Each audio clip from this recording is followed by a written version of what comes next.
should be good. Picnic. I mean, you can have a picnic if you want. Let's not have a picnic around the Cyclops corpses. That's just a bit morbid.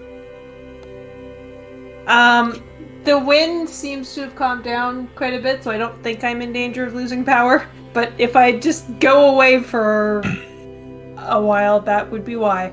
Ditto.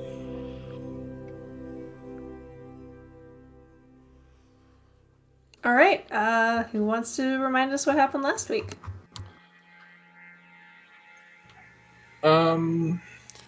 Watch shenanigans happened, I believe, last week. Am I not mistaken? There was some watch shenanigans. Yeah, I think we faff around a lot. In faff, there was development. Yeah. I got frustrated in the dream.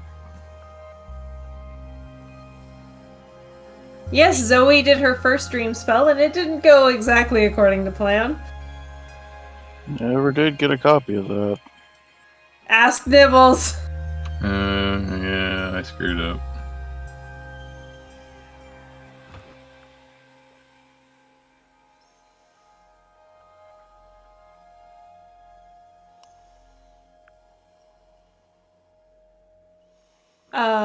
Fire learned how to gamble. Mm-hmm. We let them take some of our money. Did he actually learn how to do it, or was he just present? He learned how it's supposed to go. I don't get it. Why would you do it? I think Fire just reinforced the idea that money was a bad job. Yeah, I don't get it. Like, their word is money? Meh.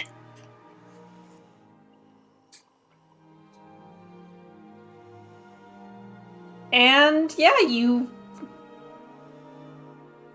had a beat down on some Cyclopses. Because they were deemed too stupid to live. More or less. Basically, yeah.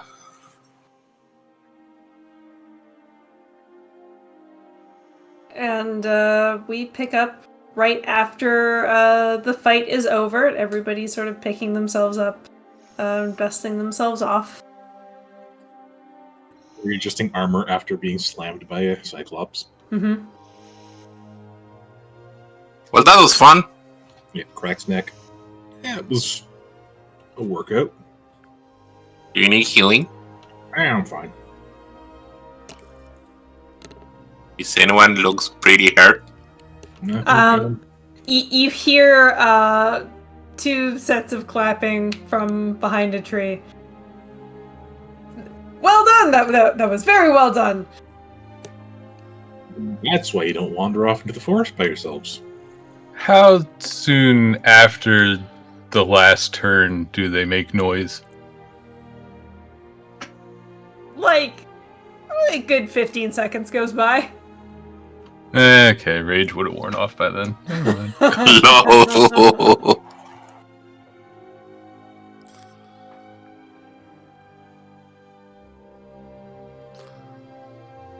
Theodore and Marlon step out from the tree that they were hiding behind.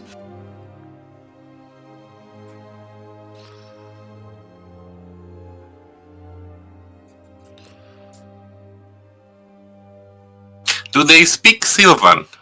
No. An Elvish? No. Well, you don't know that.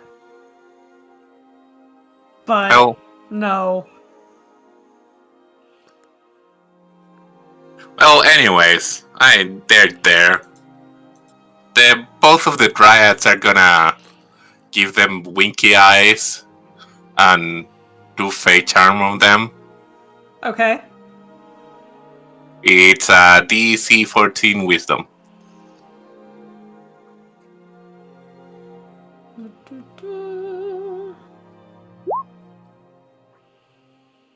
Seems about right. Yep. Yep. Yep. 1 to each. They sort of look at the dryads and look at each other and look at the dryads and both, like, in tandem give this, like, little shy wave. Like, ooh, pretty tree lady. They give them the finger come here and be kind of very, I don't know, seductive. Okay. And they start talking in Elvish. So Theodore and Marlin like start walking towards them, almost trip over the Cyclops corpse, walk around, and then when they start talking in Elvish or Sylvan, they look at each other and shrug and say they do the thing where they speak louder. I don't understand you. They put a very puffy face, like a Jigglypuff being angry, Mm-hmm. and they disappear. They're dismissed. Oh. Wait, where did they go? I don't know. Mm.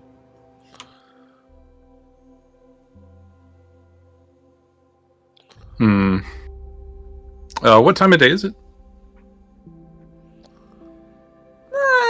Like midday-ish. Probably still got good bit of ground to cover for the rest of the day.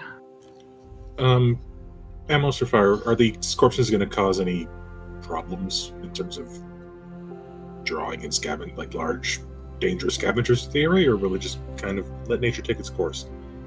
Nature finds its way. But if you're worried, I cast decompose on them. As you're doing this, Theodore's about to like say, "Hey, shouldn't we, take a break? Let you guys recover." As Marlin is like trying to rifle through this thing's like the pouches on its loincloth, basically. I mean, if it's not hidden doing it, I will wait for them doing that. Okay. Marlin goes rifling through the Cyclops' belongings, and all he finds is a fist-sized piece of glass that the Cyclops was trying to use to light a fire with.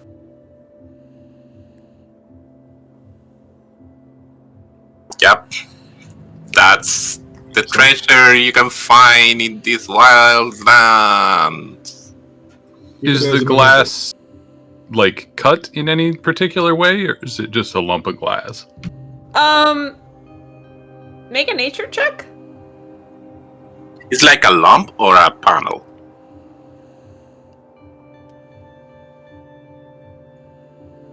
It's like a fist-sized chunk. Though it looks, given how clear it is, you think it's probably man-made.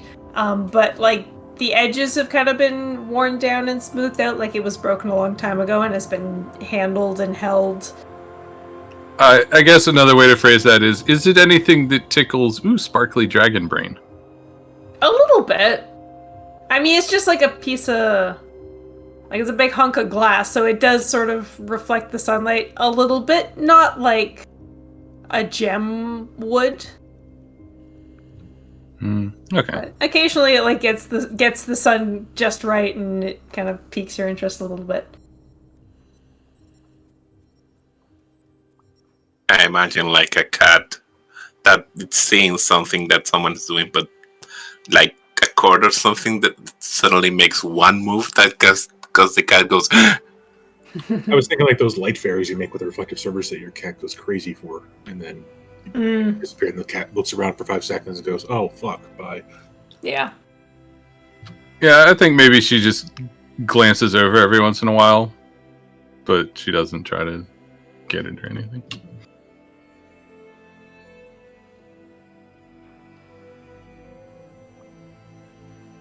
Marlin is disappointed with his haul and just throws it over to Theodore, who puts it in his pack. You done? Oh, yes. Sorry. Please continue. Fungus! Does fire actually just shout fungus?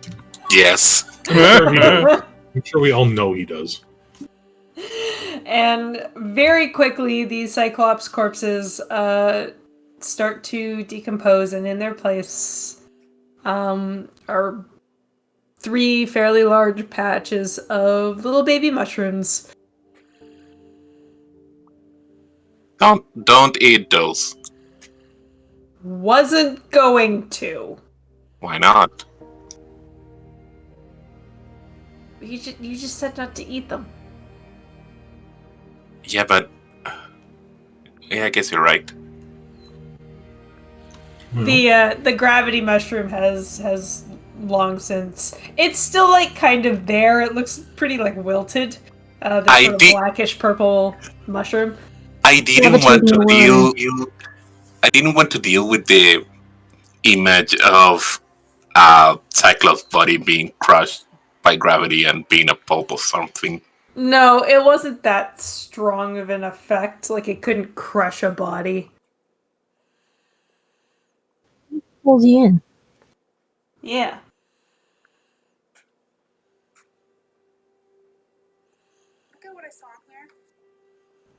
Well, if we're all suited to go, we have a good half day still. We can make some more time. Yeah.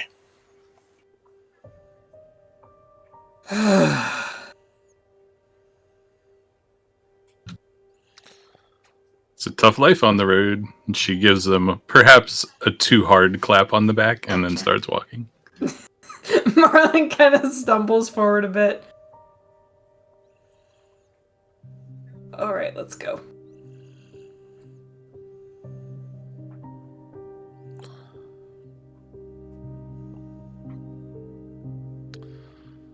Everybody gets back on their horses.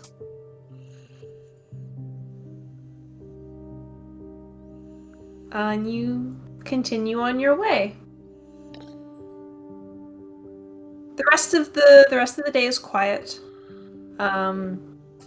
As the afternoon progresses, it gets more and more gray. The wind starts to pick up a little bit. You can just sense the hint of fall on that breeze, just a little chillier than it has been. But you're mostly insulated from it by the trees. But as the sun starts to set and it gets darker, the wind picks up and it whistles through the forest with enough strength that it almost, it gets that sort of screaming sound. Mm-hmm.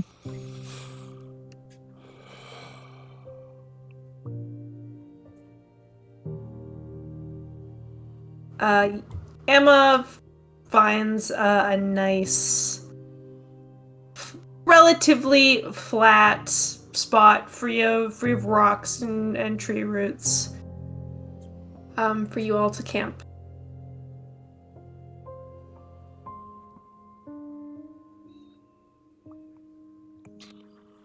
Alrighty.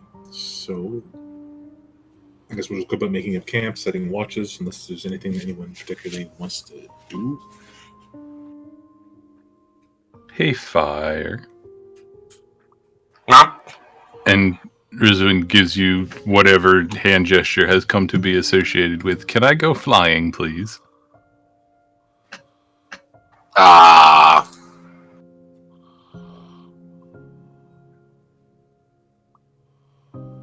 Yes.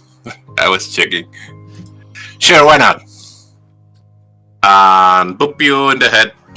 Give you a little bonk. And you're an eagle. Hey! Big eagle scream, and she just flies around for an hour, just scouting the area, seeing if there's anything nearby that might be dangerous or is interesting. And killing a rabbit. Yeah, probably. It's a giant eagle, or like a badger. Yeah, something larger.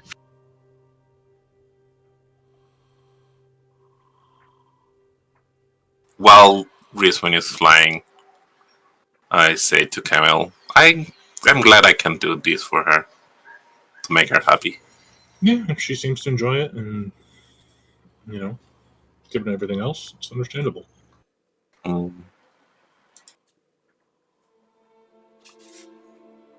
Oh yeah, Jamie, When we saw all the thing of the broken wing of Rizwin, Mm-hmm. I remember that lesser restoration wasn't enough. We kind of knew about it. Mm-hmm. Did we learn if greater restoration is enough?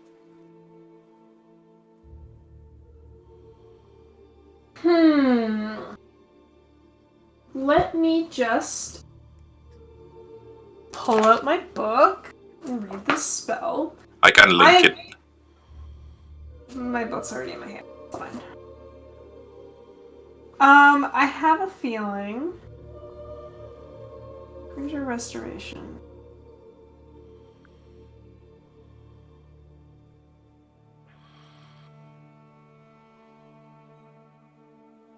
So, like, the Greater Restoration spell gives you sort of a list of things that it can do. Mm-hmm. And I don't think that this would qualify as any of those things. I think the 7 spells heal specifically said that cure limbs, so maybe that. Yeah, I feel like, or is it? There's a 7th or 8th level spell that can. Regenerate. Yeah, I think maybe regenerate might be more along the lines of what you're thinking, but I don't think greater restoration is enough. Fair enough. It's not the right kind of magic quite. I just had the curiosity. Yeah, the way you and Nibbles had described it earlier is it's an old injury and it's healed and fused, so it's kind of like trying to fix a twisted foot or a limb. Yeah. And I would say even with regenerate, we would have to go through the grisly process of chopping the wing off and straightening it out and reattaching it. That doesn't sound like a lot of fun. Mm-hmm.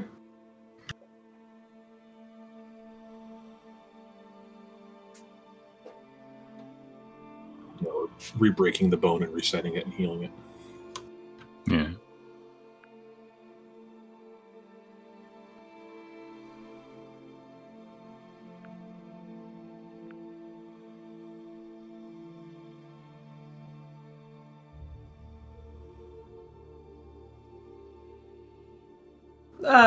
Theodore and Marlin go through the motions of setting up their tents. They're getting a little faster at it, even though it's hard. Like, it's a lot harder to set up the tents here because the ground's so rocky. I show them tips of using rocks to anchor the bases of the poles. Like piling rocks around the poles to create sort of footholds for them. Yeah.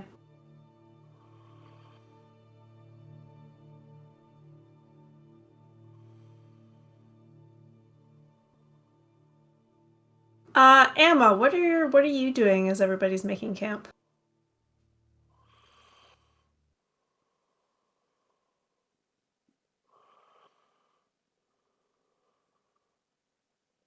Ah.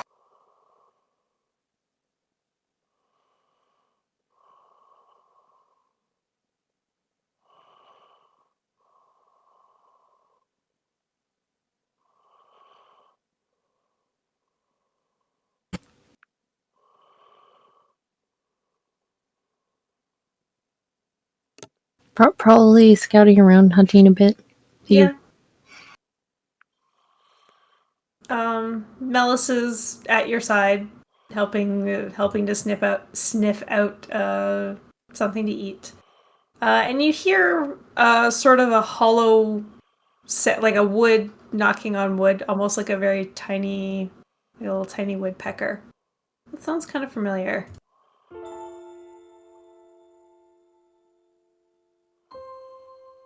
You hear it again. I go towards it. Sitting on a low branch of one of the trees, you see a very familiar looking small creature.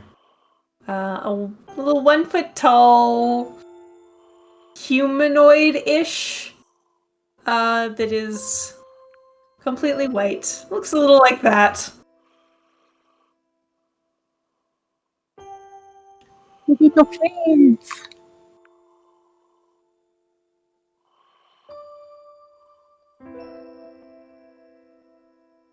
And you see it as it sort of stares at you, it like cocks its head and makes that sound. And then again and again, a little bit faster.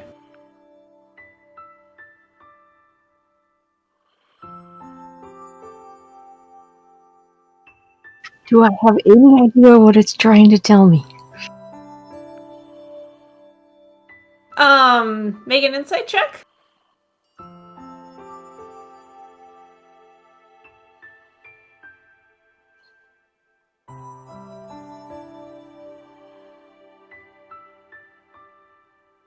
I need to turn off Pass Without Truth. You're not really sure. It just seems to be like sitting on a branch staring at you.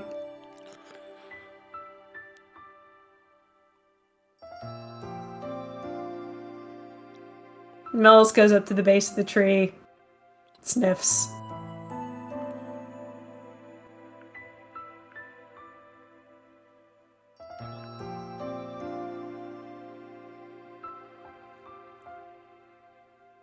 Hmm.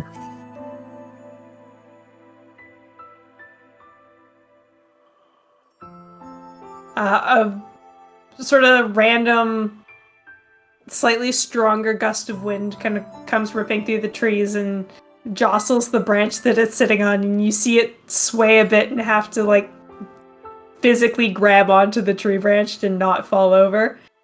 Oh no.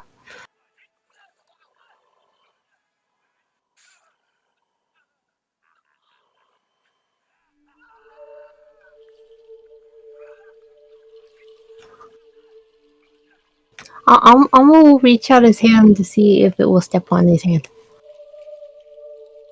It does.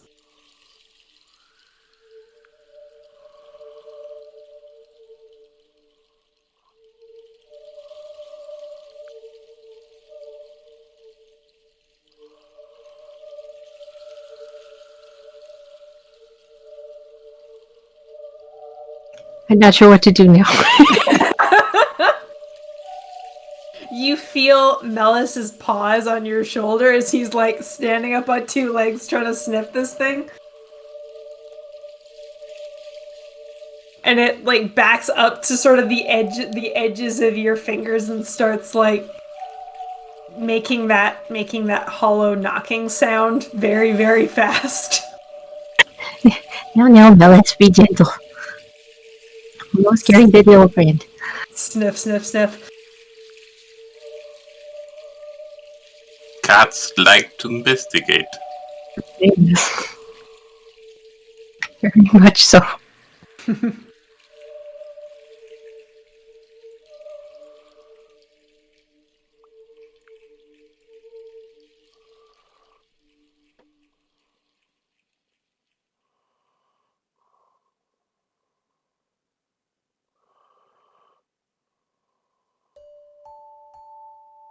But after a couple of minutes, Mellis kind of calms down and listens to you. After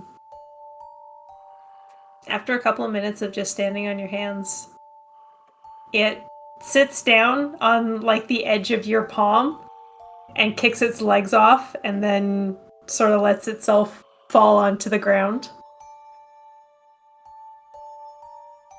And it's a that's a pretty big fall for something so small, but it doesn't seem to have bothered it at all.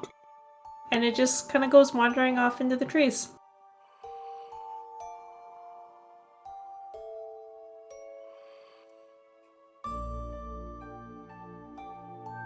It doesn't look back as if I should follow it, does it? Nope.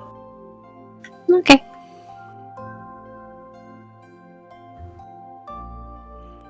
We'll go back to what he was doing and then head back to the camp. Alright. You manage to hunt down a boar with Melissa's help. Bring it back to the camp.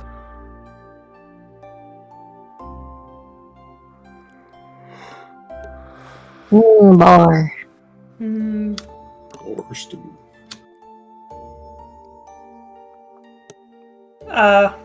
Marlon and Theodore are very happy to have some fresh meat. It's probably around this time when Risen returns with whatever large forest creature she managed to capture and does that kind of gross bird thing where you throw it up in the air and like eat it down. Marlon and Theodore are now slightly less enthused about their meal.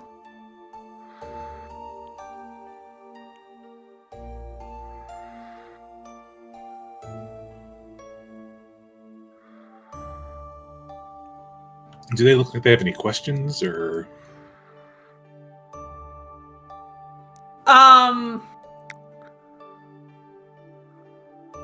At some point, Marlon does ask, "Hey, are we almost there?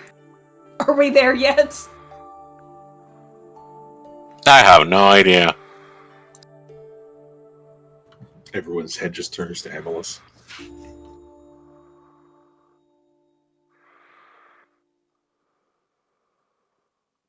Uh,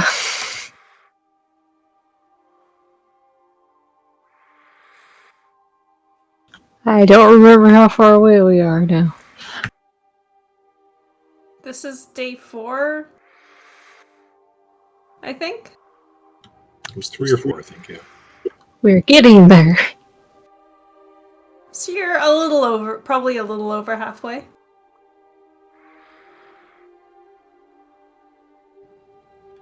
So I just let them know. A day, 2, maybe. Hey, yeah, man. Does this path we're taking lead us to the other village?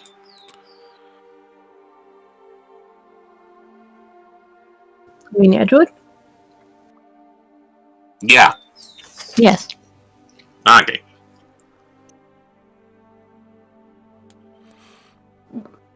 Wait, I thought we were going to the other place. What's this Edgewood business? You have to go to Edgewood first. Oh, it's on the way. I see. Yeah.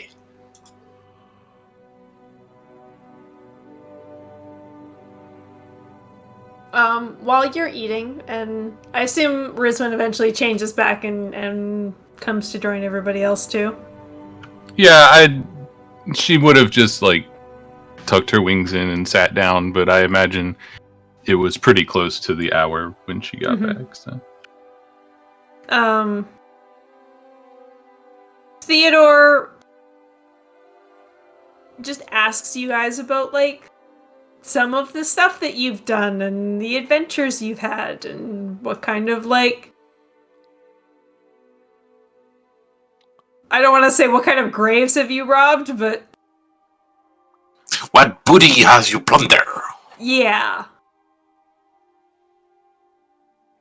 I think as a group, we're kind of hesitant to name names, but we probably give sort of general answers. You know, a couple of ruins here, helped a village there. We fought this, we fought that. Fought the undead when they were in the area. We found a Hydra. Oh, that was you?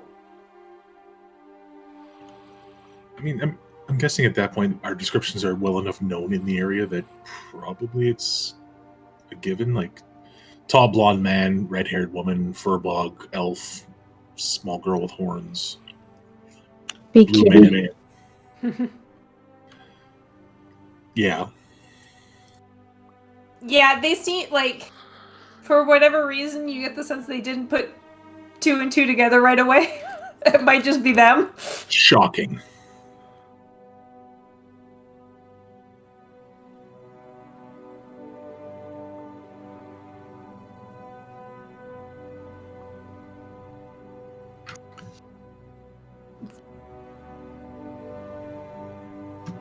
And they ask you lots of questions about that, about like the stuff that you did to save Astoria from the crazy undead army.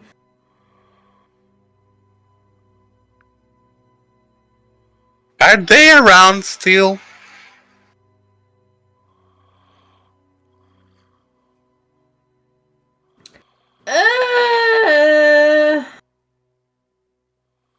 I've heard from a couple of people that they've seen a few still wandering around.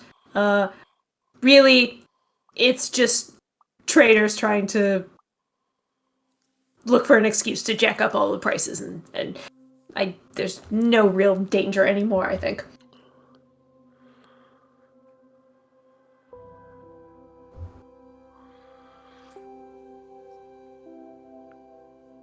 Well, that's good.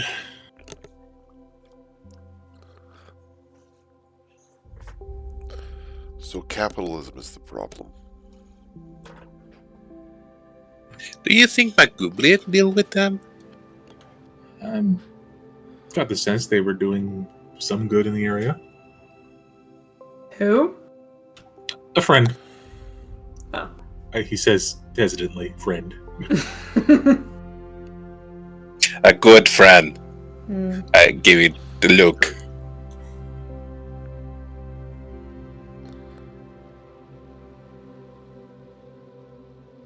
How did that even start? Like,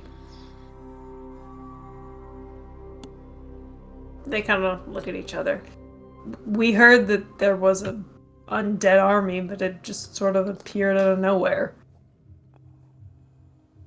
Ooh, that's I don't know if there's an easy answer for that ever. Well, the short answer is something, and we don't know what. Undeadified, I think, Returned. or raised. Raised. The paladin of a god and corrupted him for some reason. We never really figured out why. Oh, I missed that part. I didn't know he was raised from the dead. Oh, he was very much undead, trust me. Ah. Does that... No. I assume to be undead, you have to be dead first. Am I wrong? Generally, yes. Look, the line is a little fuzzy.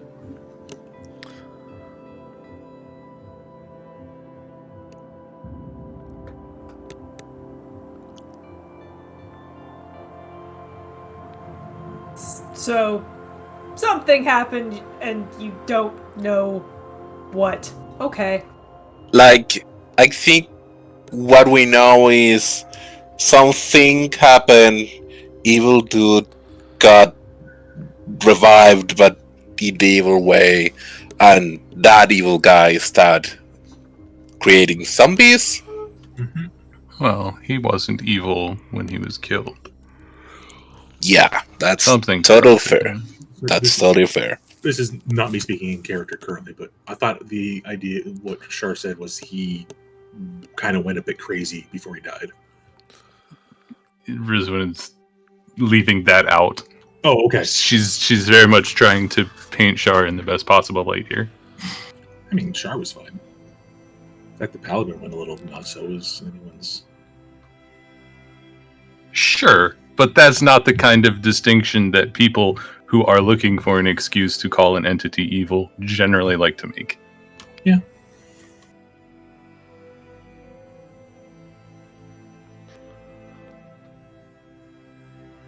So yeah, we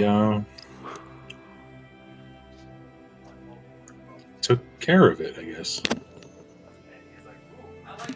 That fight was fun. But if you don't know what did it, did you really take care of it? There was an artifact that we destroyed that was That's cool. the paladin was using to resurrect the dead. So yes, it was destroyed. Yes, he said his TV Long term, yesterday, so I get what you're saying, and I guess the answer is no. We haven't dealt with that completely. It's in the to-do list. It's kind of one of those things that you have to take care of when you see it. There's not a whole lot to go on. We're not always handed the answers on a platter, unfortunately. It makes me actually anxious. Want to hyperventilate. We are just some dudes and dudettes going around. We cannot solve anything, everything. My glasses. If I didn't need new glasses, maybe I'd look a bit more favorably on something like that. But Do you think it was like $180 some for sort of glasses, like evil wizard? I'm below where I would like my What's a wizard? to be. Yeah. So I want mine to go back Magic up. user. Or But Black Friday, I'll be or back, maybe and I'll look towards either Boxing Day or. No, he's not an evil wizard. I'm an Yeah. evil wizard, and I never seen him at the meetings. At that point, I'll be. Theodore laughs. Marlon looks confused. On a similar note, I mean, it could be anything from a rogue I mean, much more magic minor, user to but some sort of I animal. will occasionally Team stop and look at something like, Also DoorDash can be, or whatever, one of those I don't know, some And I ley see line this of roadblock magic the second got I go, fucked up "Oh, and wow. So that the $25 body got meal raised plus by taxes random plus chance. delivery fees, Things suddenly like it's that $40. do happen. That's not I don't actually think that's the option, but It's a good rule. it can happen. Don't overestimate what it is, and it's large part of the reason why I don't want to get delivery, and I much prefer to pick something up on the way home. Yes. Order it about 30 minutes before I leave work. Or what if it was an ancient Exactly. curse Really, I'd rather just make it here. that was activated by something? Like, I curse you.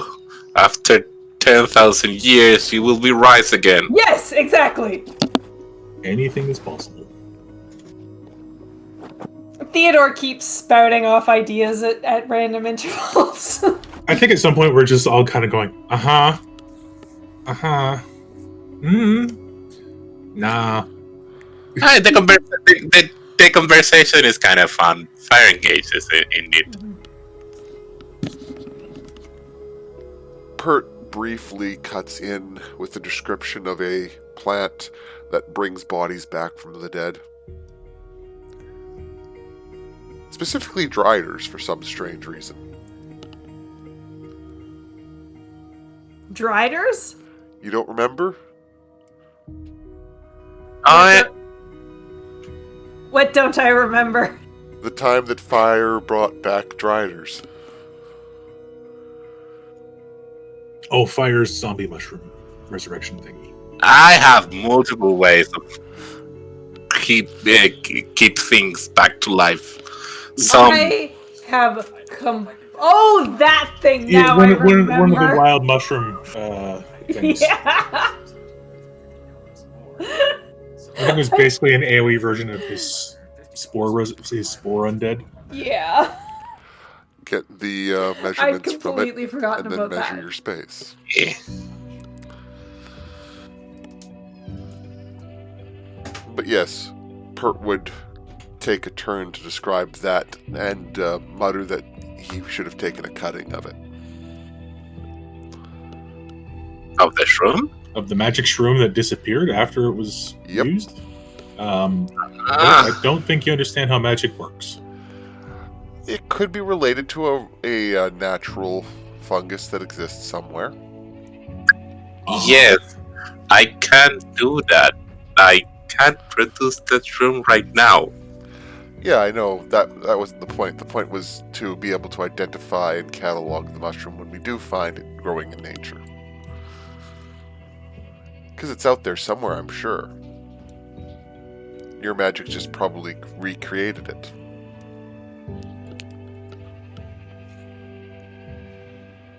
You want me to give you some shrooms so you can play with them? There's a moment of thought in Pert's eyes before they go back to being calm. No, I don't need anything from you, Fire. You're a good person. And Pert kind of wanders off into the woods.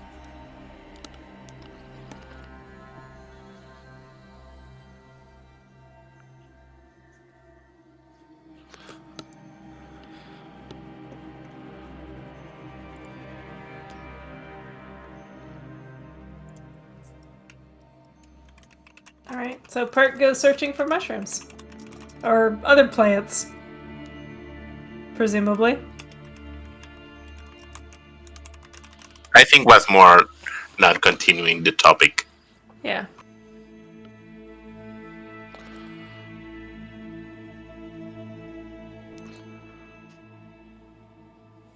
Alright, so as the light quickly fades, Pert goes off into the forest for like the last hour, half hour that he'll be able to see. Emma, you hear the knocking sound again from somewhere behind you. Oh, look. Sitting on a little rock, covered in moss, is another one of those creatures. The same one? You're not quite sure. And then you hear it again, and you see another one poke its head out from behind a tree, maybe 20 feet away from the first.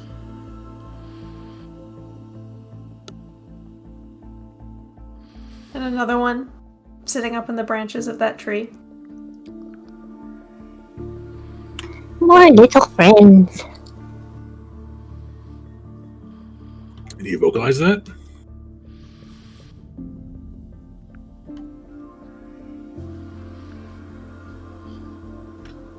He'd probably say, hello, little friends.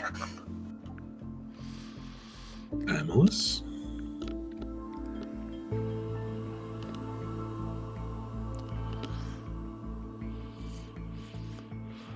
No little friends.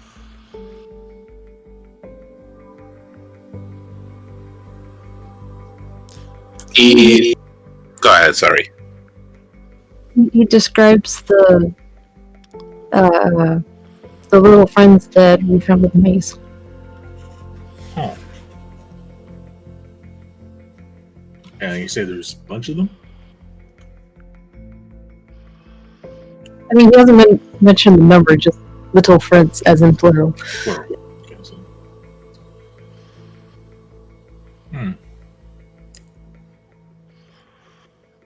Those things were useful last time, weren't they?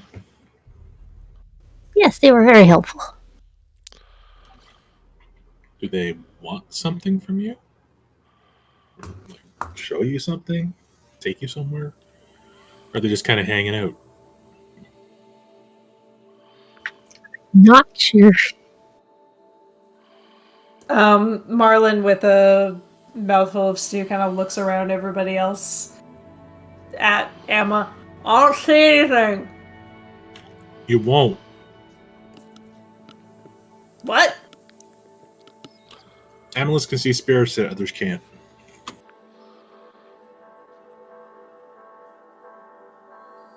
Marlin kind of narrows his eyes at Camille.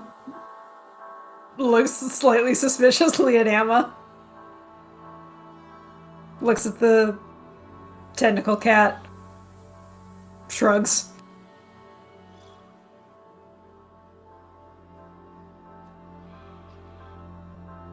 Do you say so?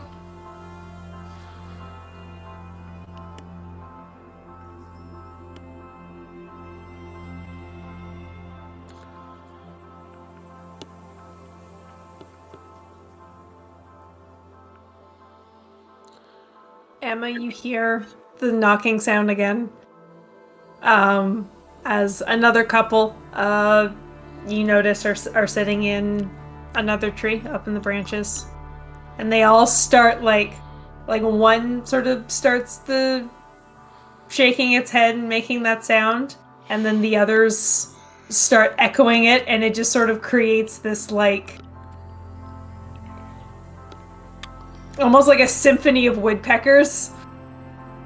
Yep. And then it slowly dies down.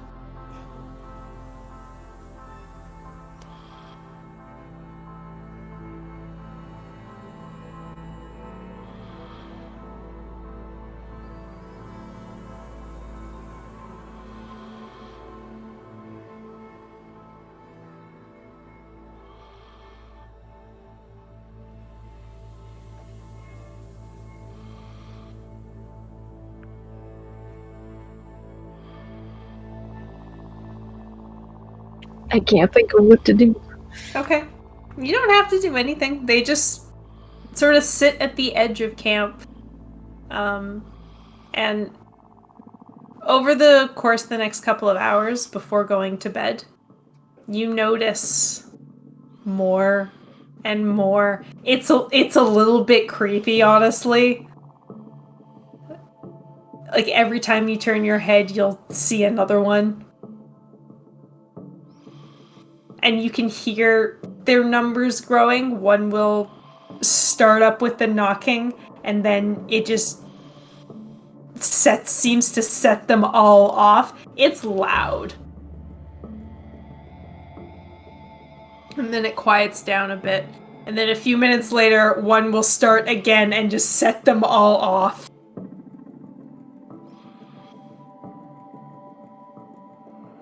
I was just imagining, they're just the others just watching Alma, and every so often Alma's just wincing slightly. Yeah, everybody can see Melis's ears go back every time this happens. I mean, if it's causing distress, I'll ask if something's wrong. They're just being very loud, occasionally. Do they want something? Maybe? Are they trying to lead you anywhere? Go anywhere? Are they just being little... I'm assuming you describe them, right? Yeah, probably. No, are they just being creepy little white forest doll things?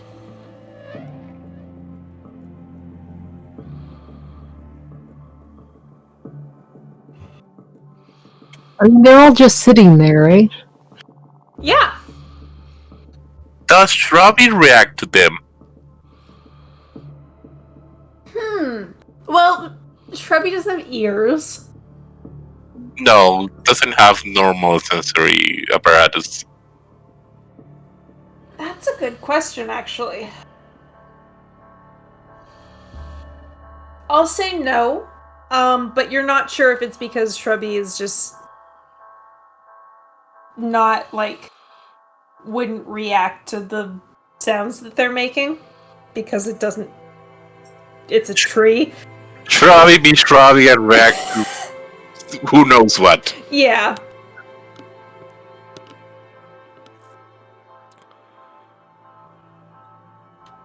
And what happens if you leave the area? Like, will they lead you somewhere, or... I'm not sure.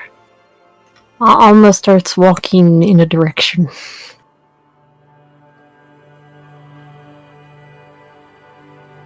Okay. So you walk away from camp. We'll come back to you in a minute. First, Pert, I need you to make a investigation or a survival check, your choice. Of course. Let me make sure that I've turned off Pass Without Trace. Jeez, That wasn't an Louise. advantage, but 31?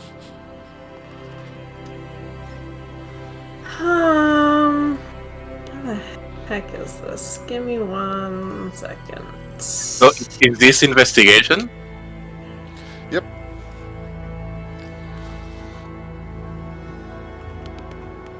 Damn it, Perch.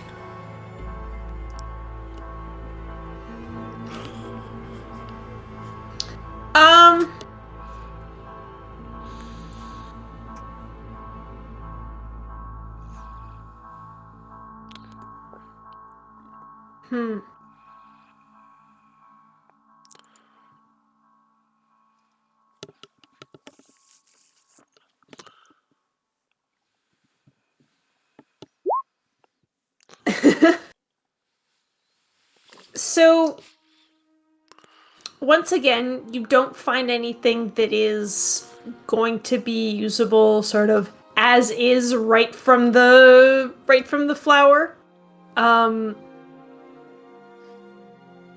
Anything that you find here, you're going to have to spend some time refining. Yep. You do find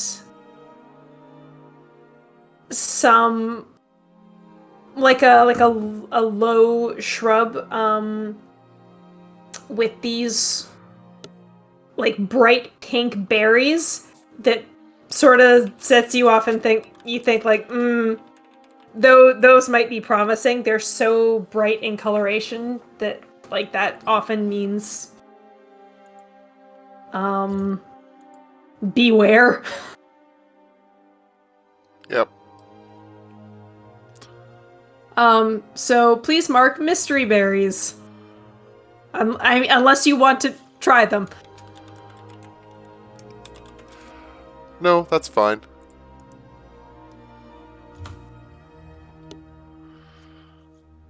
I need to make myself a note about this.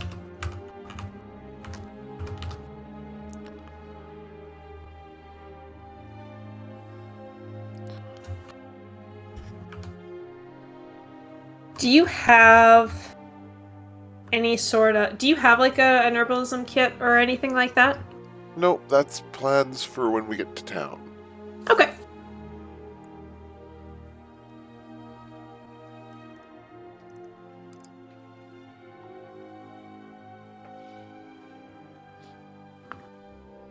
Alright.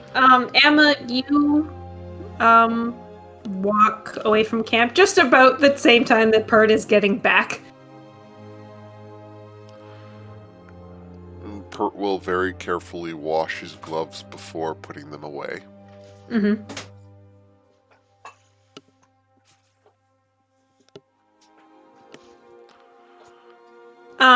Emma, as you get like maybe, 500 meters out of camp, and just sort of stop.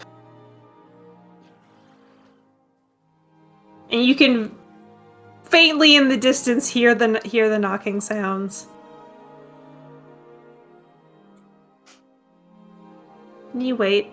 They don't... Like, there's no big rush of little white men running through the trees after you.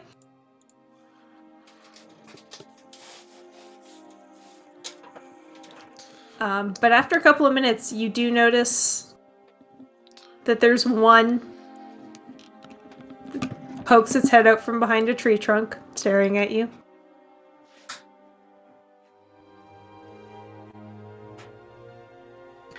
I'll walk over to it and kneel down and stare back.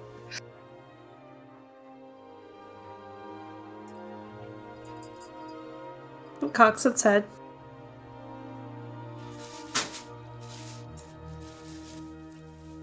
I'll cock his head as well.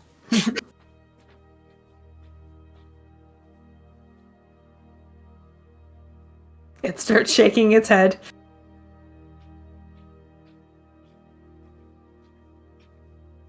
Well, what does not? Well,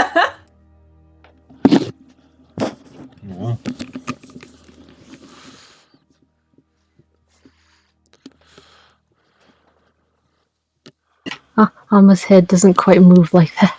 Yeah.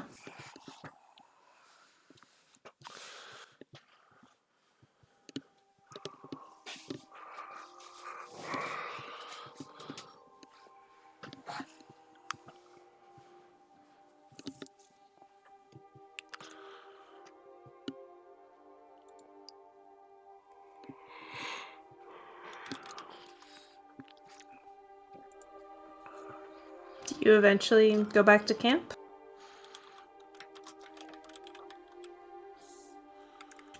Yeah, I guess so. I can't. I unless Alma gets any idea of what they might want. Mm-hmm.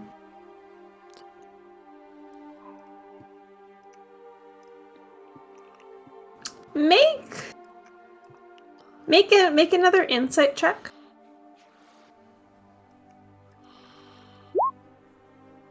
You know, he's gotten really bad at this since he went in the Underdark.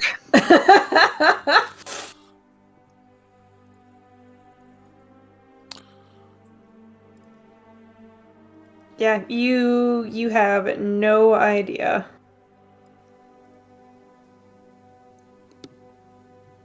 But by the time you come back, the sun has fully set, and there's still this sort of chorus of knocking every once in a while, but it's definitely getting less.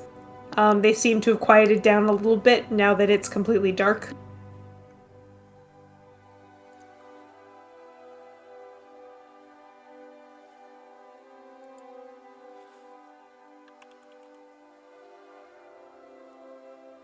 It's still enough that Melis isn't a fan of it.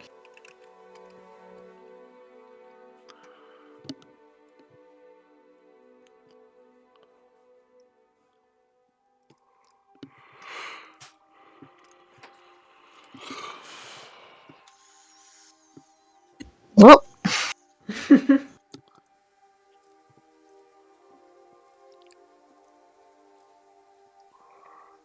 Alright, well, if there's nothing to be done, then I guess we just set watch and get ready for the next day.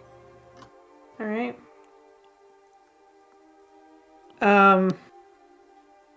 You see Theodore and Marlin playing dice against each other at the edge of camp.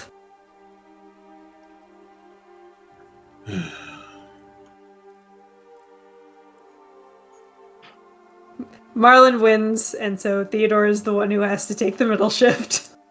Ah, that's what they're dicing for. Oh, so there can be other winnings to send money. Okay, that's more fun.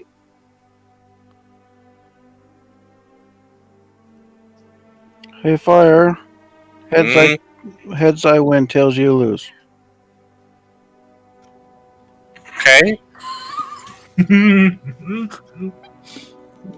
Flips the dice. Tails. Oh, it looks like you lost. Dang. Again. Okay. Flip, flip, flip, flip. Heads, I win. This goes for a while. I will get this once.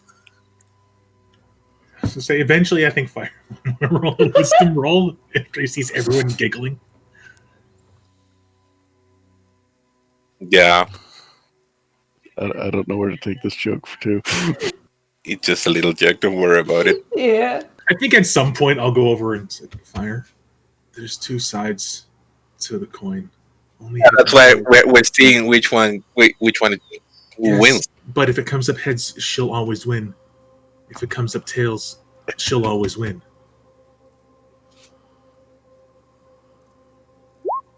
I don't get it. I feel like I have to explain it. So heads, she wins, right? So if it comes up with this side, she gets to win. She gets the stick, right? Say the stick is the prize. Let's just say you explain it for a while. And Fire looks confused, and it's like, hi. I eventually just pat you on the shoulder. Go get some sleep. Yeah, I think that's the problem. I'm sleepy. Good night.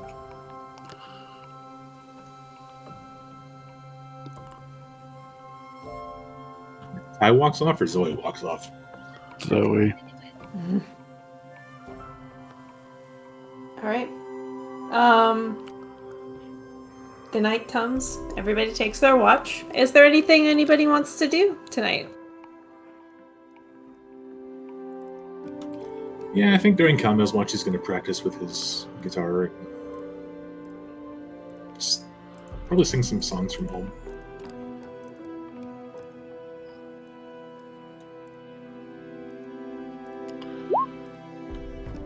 While everyone is sleeping. He'll practice it very softly. He's not an idiot. Is there supposed to be the plus 10? No. It's the passive that You trace. gotta take off passive that trace. No, it's passive. This is why I just add 10. Since Zoe doesn't sleep anymore, she will join Camille. Let's Alright. see if she can keep up with the song she does. No. Nope. Wince. Wince. Uh, Even though he's singing Celestial. Wince. At one point, during this, you hear the soft pad falls of Melis behind you, Zoe, And Melis just like comes up to you and puts his paws on your arm. No. No.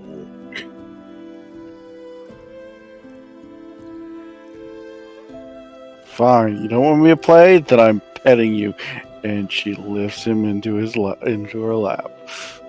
You're lifting a cougar into your lap? The cougar is bigger than you are. You didn't want me to play, I'm gonna pet you. She's apparently using reasoning with a cat. He tolerates it.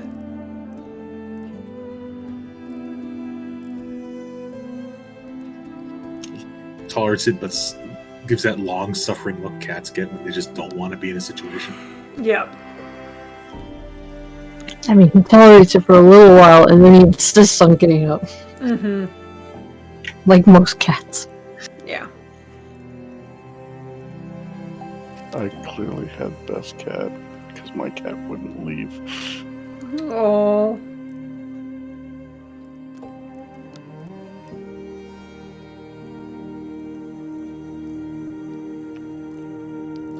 Does Zoe do her... Does Zoe try the dream again? Yes. Okay.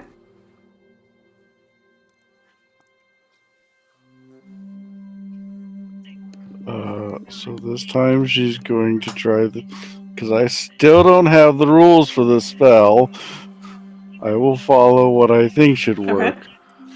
She will try something simpler. A library she knows very well with Vanya. So Vanya's library. Vanya's library? Okay.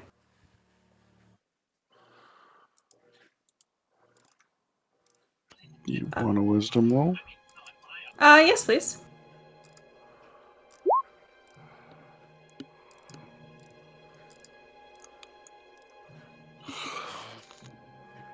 Okay. You close your eyes, cast the spell, let yourself fall into sleep. And when you come to, you are in the basement of the library, the first place that you met Vanya. There's still, like, just stacks and stacks of books and papers and old dusty bookshelves. It's very dark. And from somewhere past the piles of books, you hear a, hello? Is it a hello I'm used to? Yes. Can Zoe tell which direction it's coming from as she yells back, hello? Zoe? Got a new spell. What?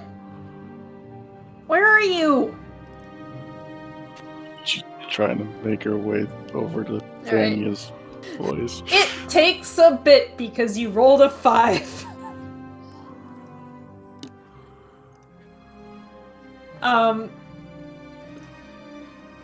Eventually, the two of you find each other. Beside a very big painting of a black dragon.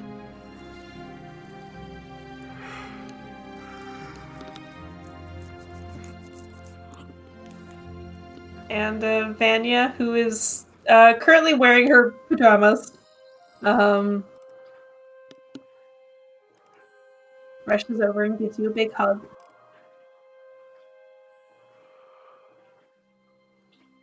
Zoe returns the hug, looks for some place to sit down for them. Mm-hmm.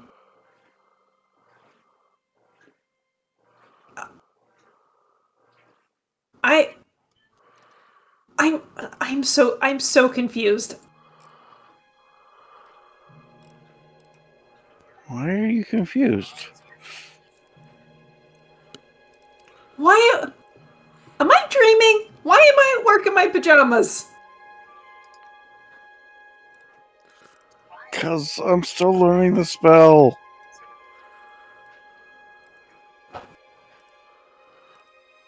So I might be able to put myself into other people's dreams, and I have some control over what they see in it. Oh!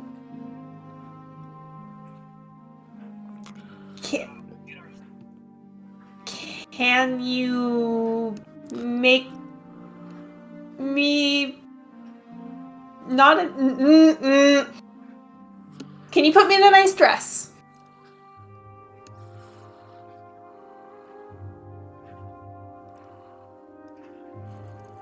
I can try. So just in case, Zoe turns her back on Vanya and tries to picture a nice Zoe style dress. Alright, give me a wisdom roll. This is gonna go bad, but at least she has some modesty.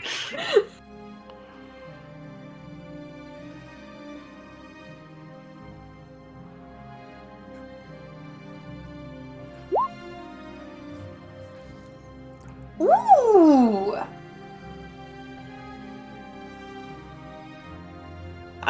You don't hear any screams.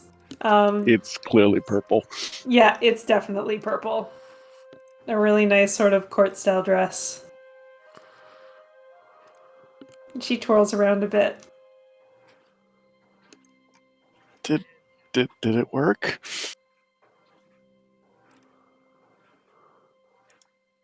She looks down a bit worried. Can you not see it? Zoe still has her back turned to. Yes, it worked. It worked. Zoe looks around and sees her friend in the cute dress. It looks good on you. You should buy something like this. Yeah, but I'd never wear it.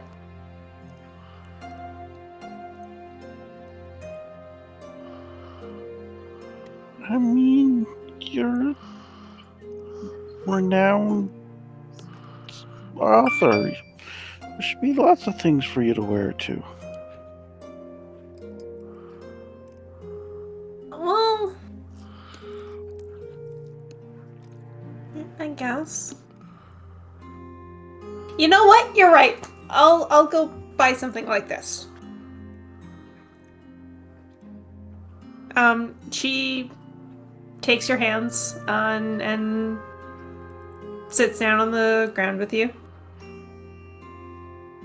So, tell me about the Underdark.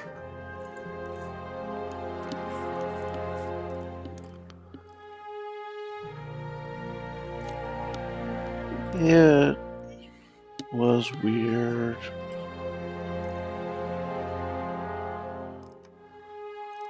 You know how you have trouble seeing. You know how when we went out to the outside of city, you could see more stuff. Mm-hmm. You know how it can sometimes be harder to see. I'm trying to remember. How late were we out? Did we see the night sky? And does the city have a problem with light pollution?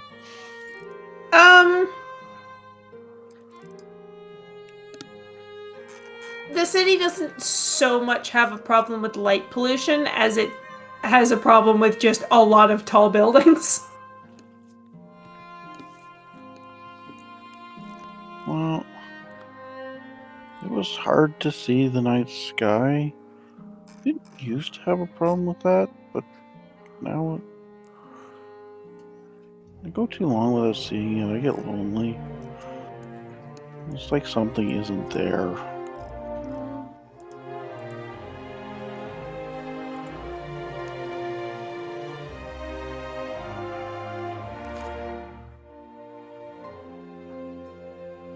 But we met people, and they were kind of jerks, Wait, but at the Like- same time, not jerks.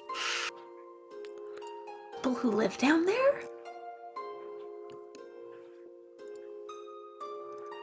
Okay, now I have a question. Did Zoe know about Drow before going down there? Make a history check.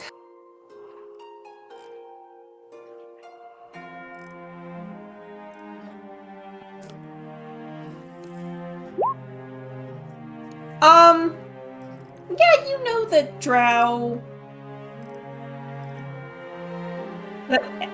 Yeah, you know that Drow have existed.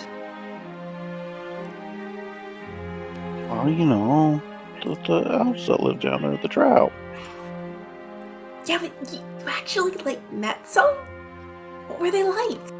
Well, you just said they were jerks. Oh. They weren't jerks. They were just on a mission that they didn't expect to come back from. And from what I know, they didn't come back from it. Oh.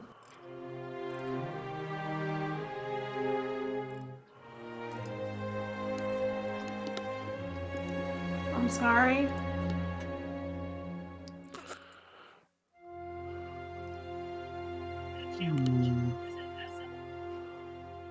It was odd because, well, they didn't speak common, and I can't speak Drowish.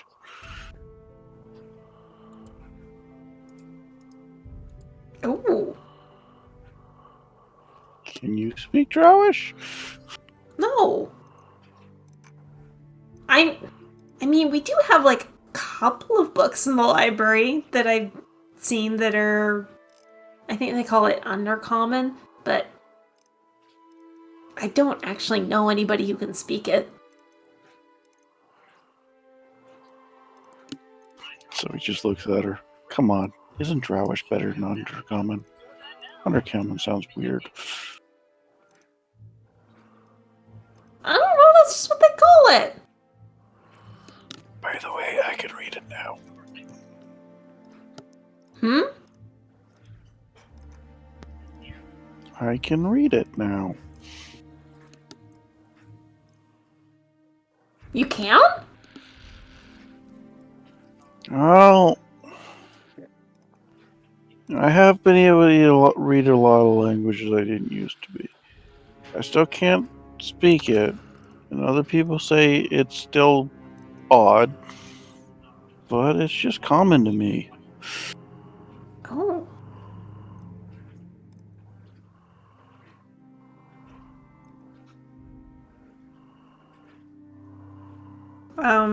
Fanya just keeps asking you questions. Wants to know everything about your adventure.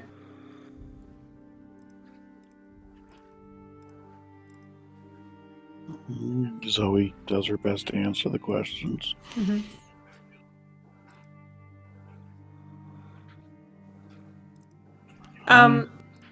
Couple of things that you sort of realize over the course of the spell. You have to keep concentrating on Vanya's dress. It's not as, like,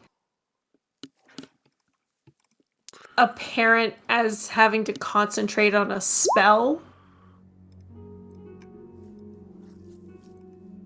But it is something that you have to actively think about. And Zoe's not sure if that's something that will go away with practice or not.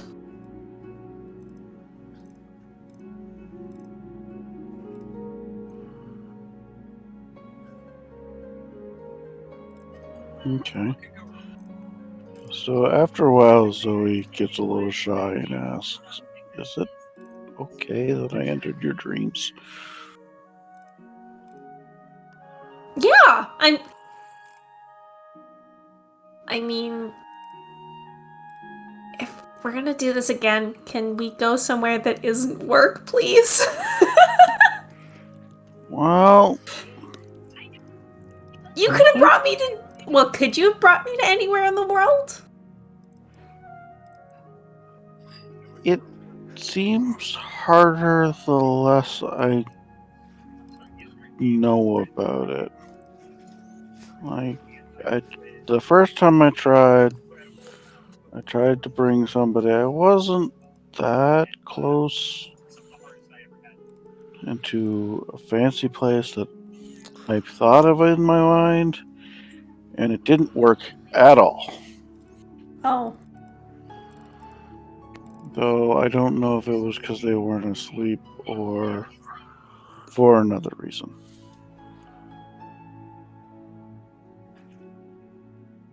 But I can try next time. She gives you a very big smile. I can't wait.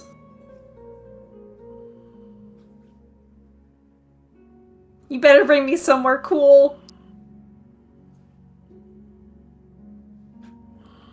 Yeah. I think next time I will send you a message so you can get dressed before going to bed.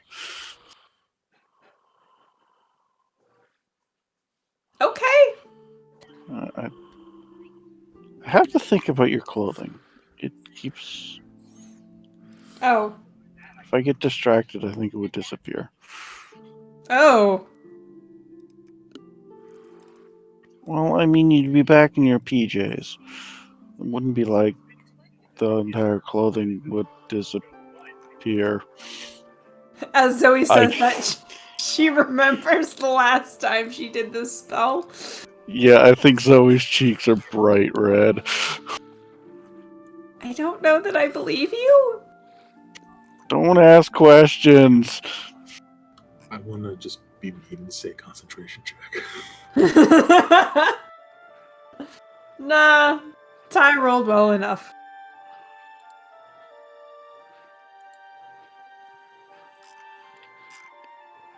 So, yeah, I think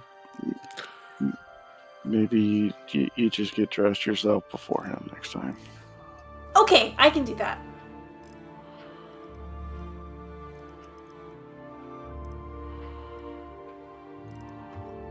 Is there any place you'd like to see?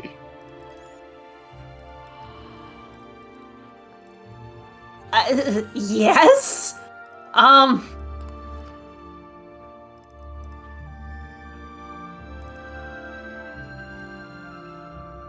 Have you... Vanya doesn't know where Zoe's from, right? No. Okay. You know what? Yes, she does. Did I see Blackcaster?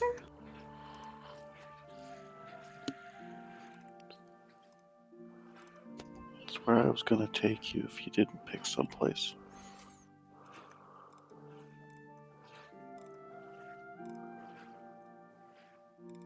Alright.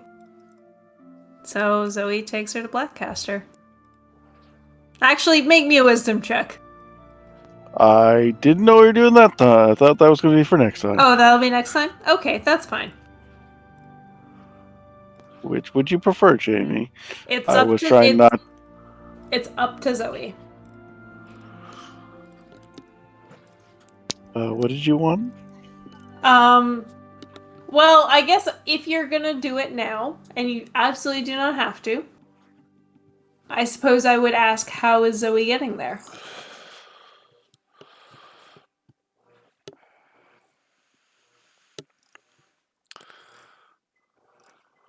I was thinking teleport.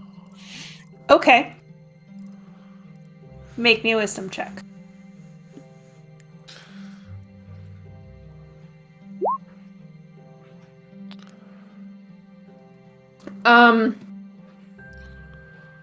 You not ever having cast a teleport spell before, you just try to imagine you and Vanya teleporting, like just instantly being in Blackcaster, and it, for whatever reason, you just can't quite seem to get it to work.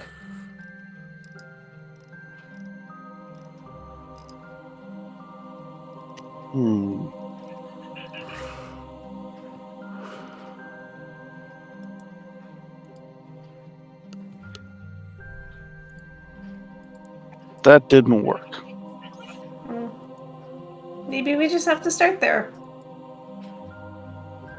That might be the better option, because I don't think you want to have a dream of us going to get a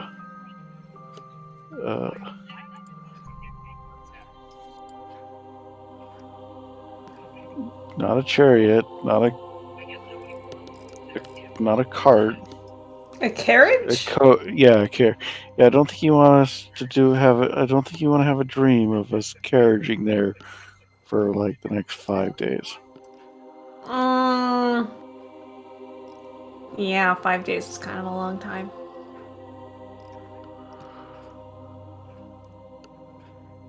Okay. Next time. She hugs you. It was really nice to see you.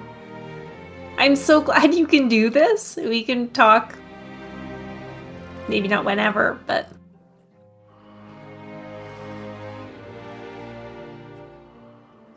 Yeah, it's nice to see you.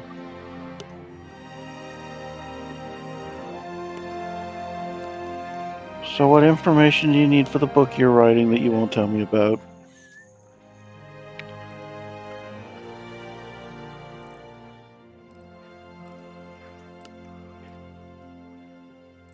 What? Zoe thinks that Vanya is writing a book and wants to know what information she needs. Mm-hmm. And he just says that you've given her a lot to think about already. Now, I should probably let you go, as I don't know if this will cause problems with your actual sleeping. Okay. I'll send you a message tomorrow asking about it. Okay. So he Bye. leans forward and gives her a hug and releases the spell. And you slowly come to consciousness in the forest. Wind whistling through the trees. Fire crackling. It's not that funny of a joke, Fire.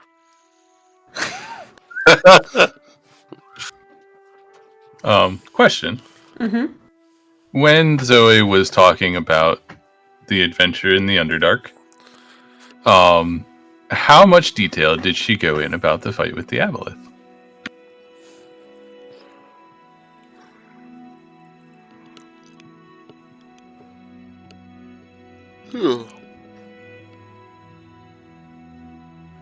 I don't remember it being anything momentous for Zoe.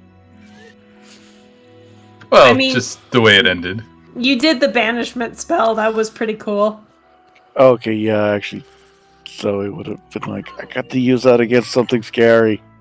But no, she did not tell Vanya that you're a dragon. Okay. She's been keeping that a secret for weeks, if not months. She's not going to just let it out now.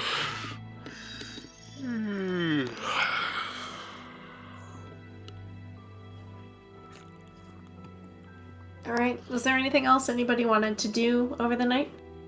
Pert will probably spend part of his watch reading the book he got, just lightly skimming, not actually detailed. Mm-hmm.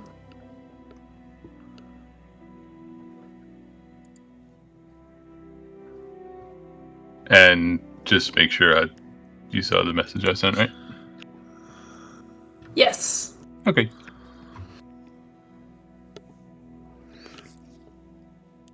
Alright.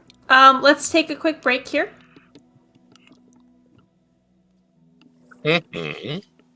Okay, be right back. Yeah. I will be back in a few minutes.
Okay, I'm back. Welcome back. Hello. I'm back.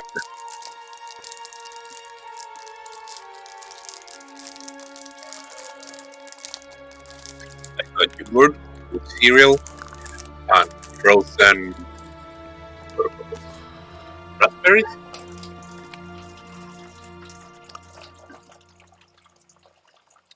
What about frozen raspberries? My yogurt with cereal and frozen raspberries. That's a good choice. Usually my breakfast is granola with yogurt and berries in it.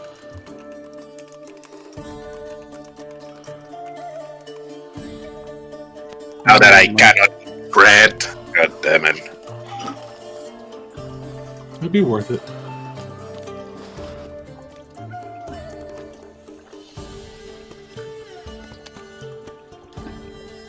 Is everybody back? Hello. Awesome. I'm going to assume Ty and Miss didn't leave, so they're both probably here. I never leave. I literally just spoke. That's Sorry, I true. didn't hear you, Ty. You're also usually very quiet. Ty. And also David sounds very sleepy. Might be that too.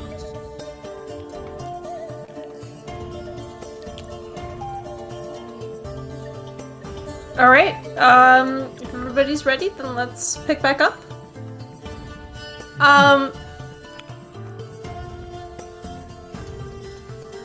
You are going to have the next 3 days of travel. If there's anything you wish to accomplish, they go by pretty peacefully.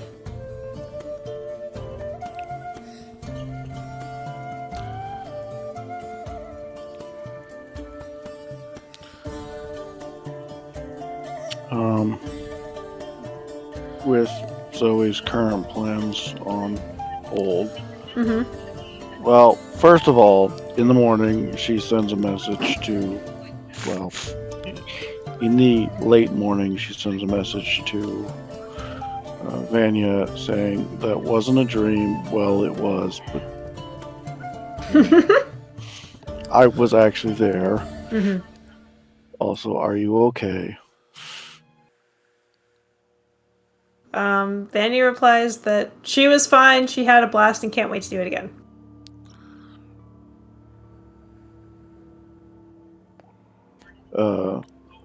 Number 2, because her current plans for the dream are on hold, she will bring Pert in on the book. Okay.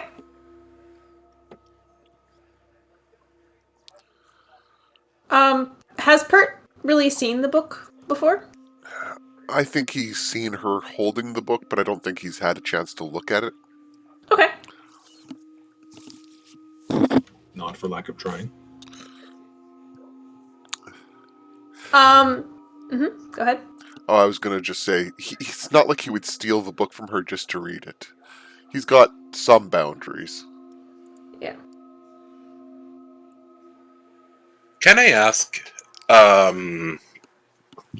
what was the? I know what actually happened, but what the body and fire will understand as what happened in the end with the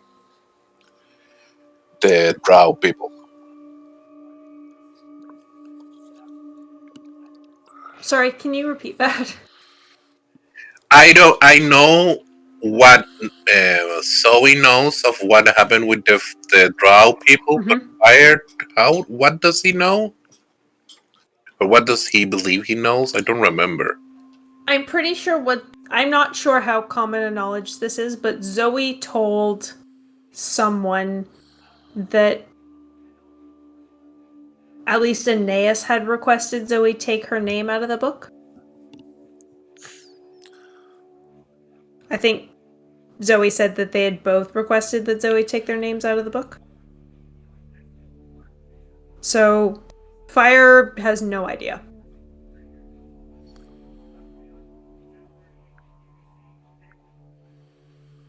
Aeneas was the prince, so to speak. Aeneas was the Aeneas was the leader. she was the leader, yeah. Celise was the Pert's love interest. The priestess who they were using to get in. Yeah. The noble. Mm, And there was what's his name, who was the wizard. Mm-hmm. Isai. Isai, yeah. So, Zoe's never had Isai. She Mhm. still has Celise. Yeah. And she claimed that both asked her to remove the name from her book, so she claims she doesn't know what happened. Mm-hmm. Okay. I think Fire will get curious one day and scry on Celise. Okay. We will get to that after we deal with the book. Okay. Sorry if I interrupted something. It's okay. So Pert, you get to see this book that Zoe's been looking at. It is in a language that you cannot read. And Pert will admit to that failing immediately. I don't recognize this script. Is it one of the new ones you've learned to read?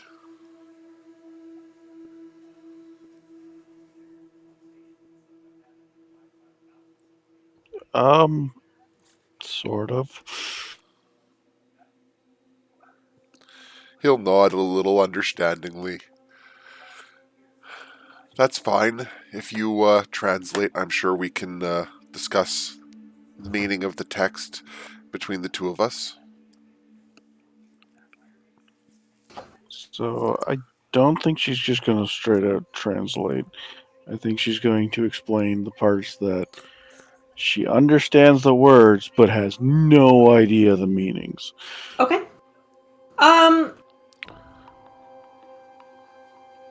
Pert, please make me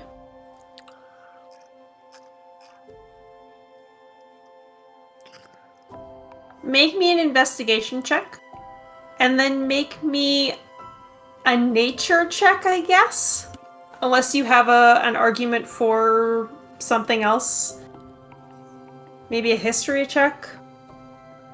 Yeah, I'd argue nature or history both happen to be high points in his skill repertoire. Okay, either will do. Alrighty. Investigation. History.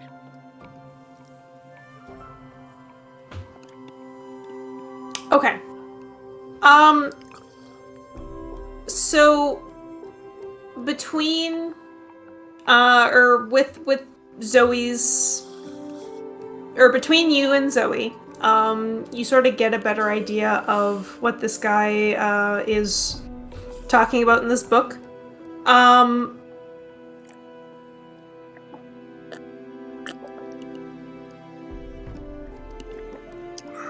Sorry, it's been a bit since I've thought about this. That's okay.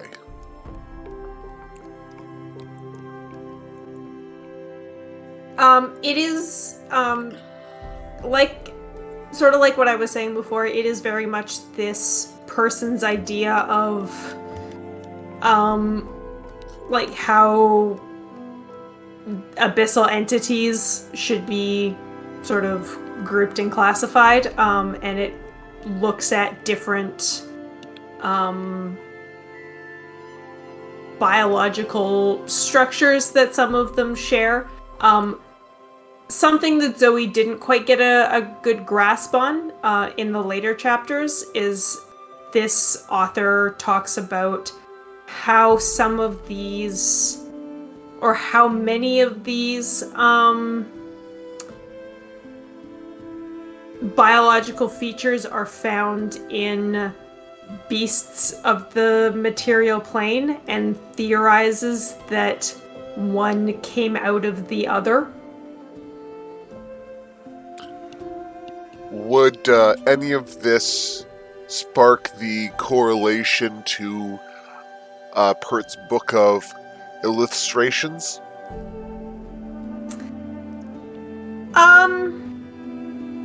Not really. Okay. One thing you do get, and Zoe has to like translate word for word a bit for you to sort of figure this out. When the author talks about beasts of the material plane, he's not just talking about like cats and dogs and goats, he's also talking about humans. Yeah, makes sense.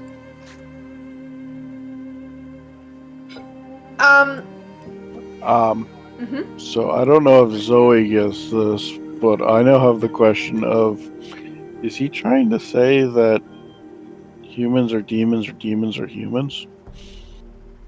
I think it's more sorry. I think it's more that he's trying to say that humans and demons are all creatures, and the two of them can be intermixed. Kind of like, for a second, Pert's rubbing his fingers together, trying to come up with an image of the idea. Kind of like the Health Elf. We met him once. You know, he was about this tall, and he's kind of lost, stumbling, and then just kind of loses track of what he was talking about, and Are you stares off in the distance. just interacting with that? Are you talking loud enough that others can hear you? I think when Pert gets excited, yes. I mean, Kana would speak up, or like how certain lineages have descended from angelic beings, for instance. Cough, cough. And Pert was talking about the half-elf, but when Kamel speaks up, Pert's kind of reboots and goes, yes, exactly, that's exactly what I was talking about.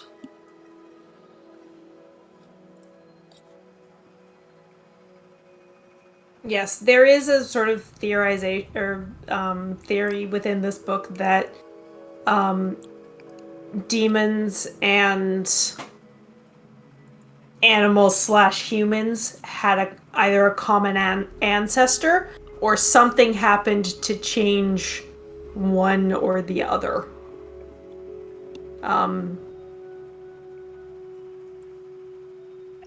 I need a roll for Zoe to start Sure. putting pieces together, and I don't know what to roll. Wisdom? Intelligence? Insight. Hi, they're all one. Take your pick then. I think Zoe just gets uncomfortable and goes and sits with Rizwan. Okay. As Zoe walks away and kind of leaves the With book. her book. Okay. Then Pert finds this earlier. Pert, as you're looking over the book, this book is pretty old, and definitely shows its wear. You, with your very, very dexterous hands, notice a very faint depression on the inside of the back cover. Almost like somebody dropped something heavy on it and damaged it, but there's no damage to the outside. There's no there's no rip in the paper that covers the inside of the back cover. I apologize. I thought that was me for a second.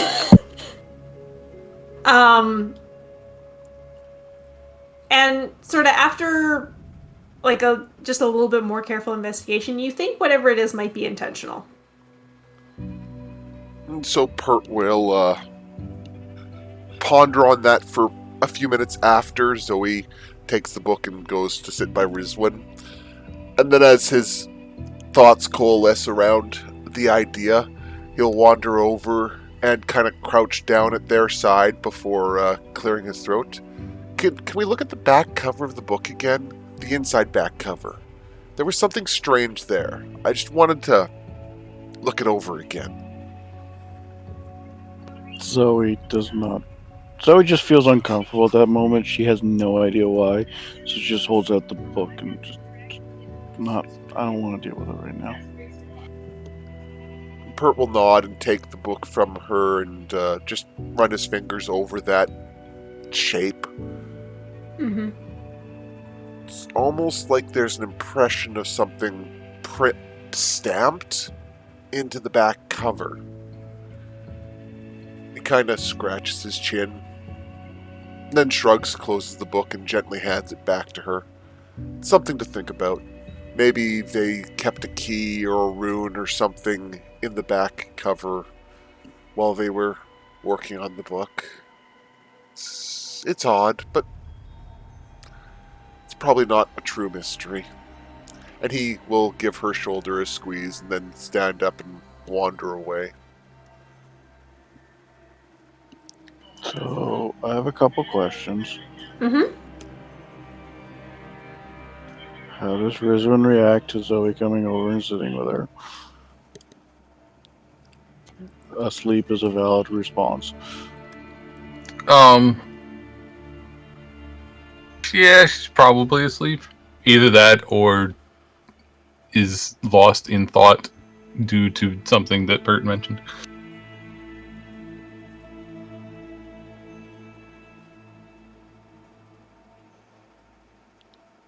Alright. That is it. Okay.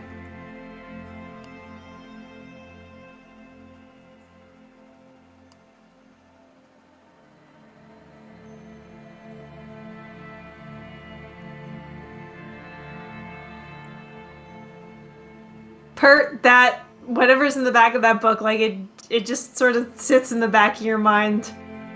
This unanswered question.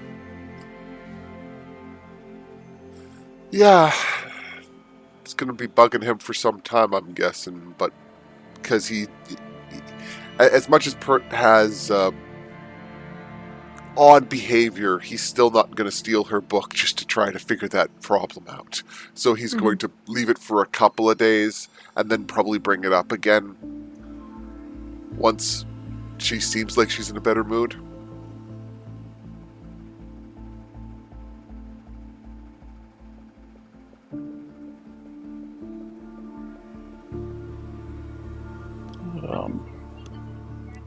We can bring it up again, but I mean, if it's a couple of days later, I think other people need to go first.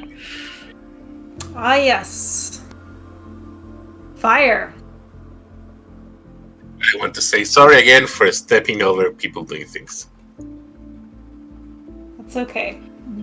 Do you have the spell components? Oh, god damn it, why am I like this?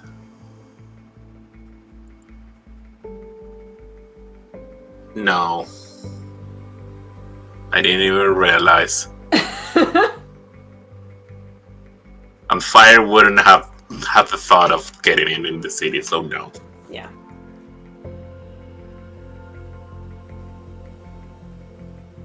Alright, the thought crosses your mind. Once you realize that the spell needs something that you just don't have, you kind of curse yourself.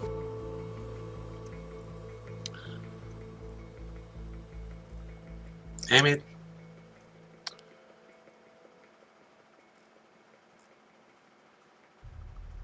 I now want to see Fire trying to play with a crystal ball. It would have to be a very expensive crystal ball. So I'm gonna break it. Does is it apparent that Fire's trying to do something, or? I don't think so. I'm sorry, but I think Fire only internally has the idea, and then only says like, god damn it.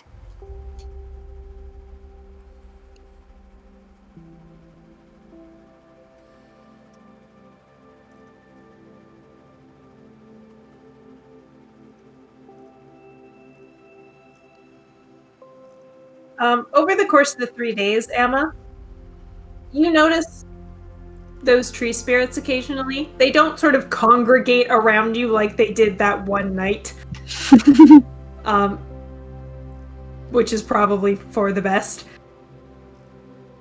But you do notice them occasionally. You also notice other things that other people seem to not notice. There's a one morning, there's a very large sort of see-through snake moving across the ground that nobody seems to react to.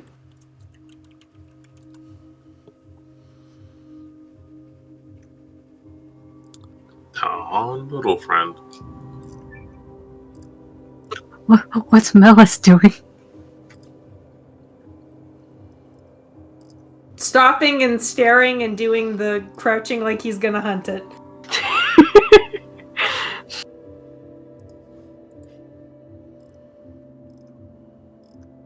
That's what I was imagining.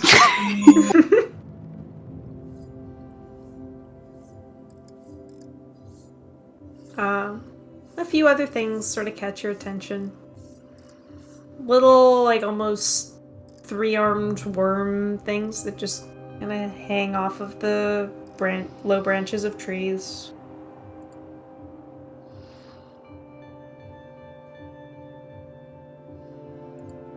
Yeah, perfectly normal weird things. Yeah. None of them seem to bother you or get in your way. They're just Hanging out. passing you by.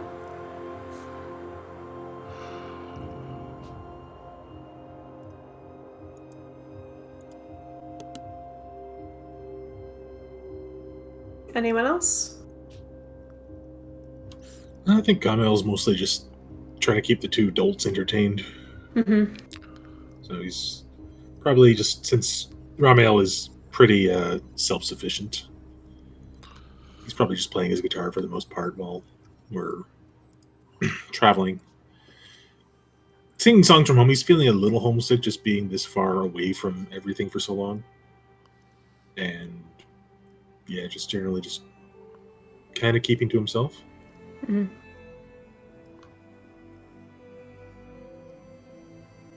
I think Risbin has given up on trying to be creepy and is just traveling. They still both, like, are a little wary of you. Mission accomplished. They haven't asked any, like, hey, you're a paladin questions, have they? No. Okay.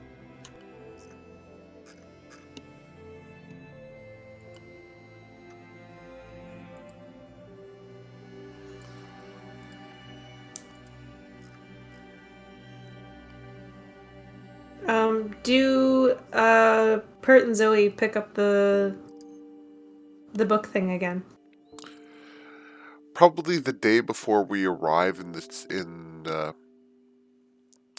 Fire and Amelis's home. We're going to the village first, sorry, aren't we? Yeah, before they get to the village, Pert would make a point of bringing it up one more time.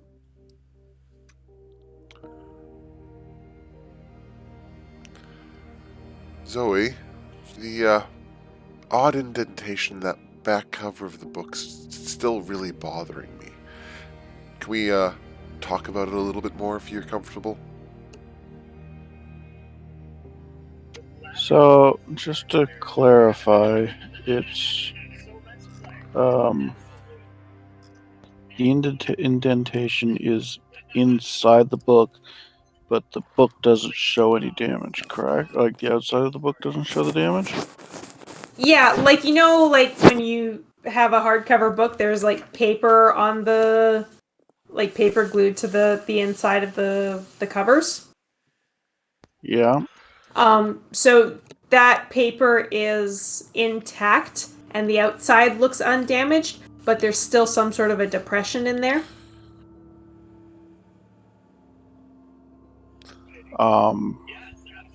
Is there anything to say it wasn't just recovered?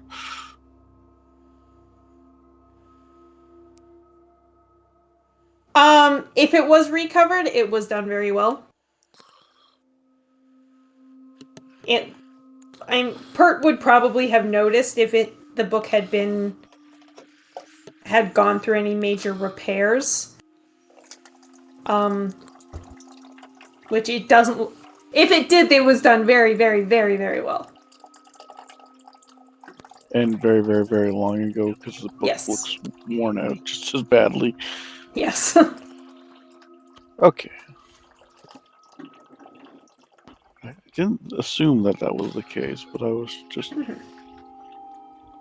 unless it was like something was hiding between the two layers. So Zoe pulls it out, unlocks the book. The Hulk container the book stays in, and holds it out to Pert. Pert kind of runs his finger across that indent again, and just kind of tries to drag a nail at it as if it were some kind of a like as if maybe someone had shoved something into it and made it not invisible but undetectable. Is there some kind of a pressure or...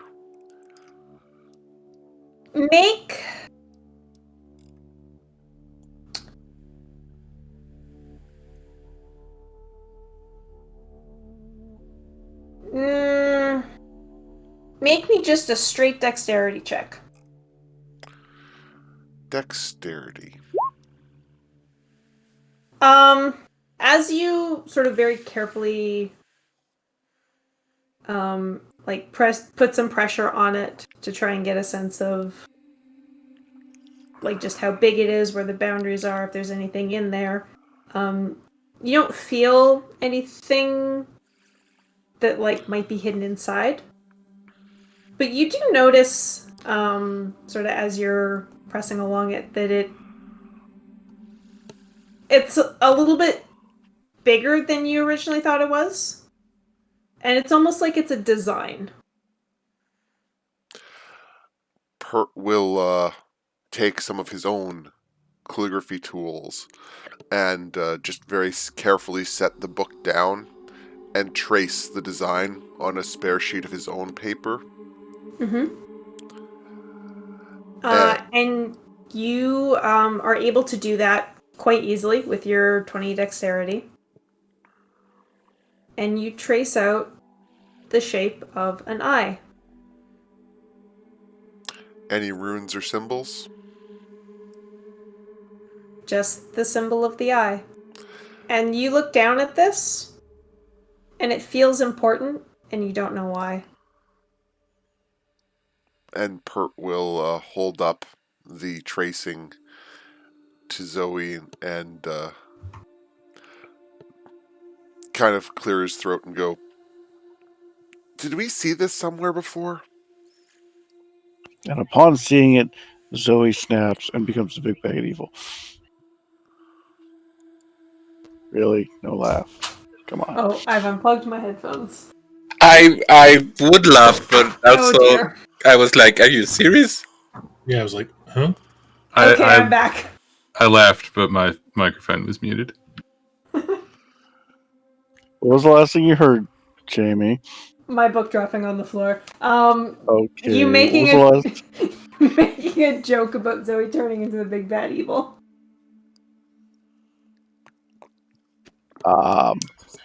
I do not remember the symbol of an eye. Should I be remembering the symbol of an eye? Make a history check. I was going to say Pert's player has a feeling it's something that was coming up in the other campaign. I'm getting Critical Role vibes.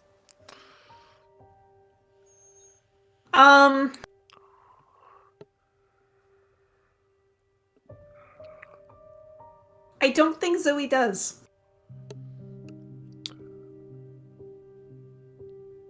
Can Pert ponder on the topic?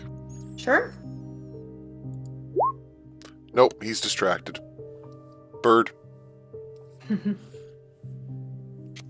Damn it, Bert, we're working on something. You don't have to try every single bird we see. And he's probably started sketching right beside the eye of the bird. Oh, yeah. Sorry. And he kind of hands her the book and very carefully folds the paper so that the ink won't touch the book, and slides that into the back cover so that way they have the image as a reference point for the future. So that way she's got the book and the image of the eye. I swear I've either read about this or heard about it. I'm sorry, Zoe. It slips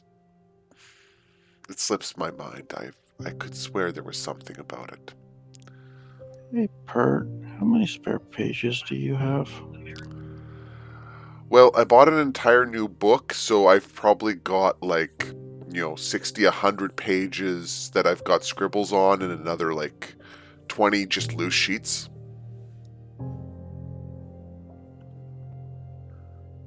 Do you want some of the loose sheets?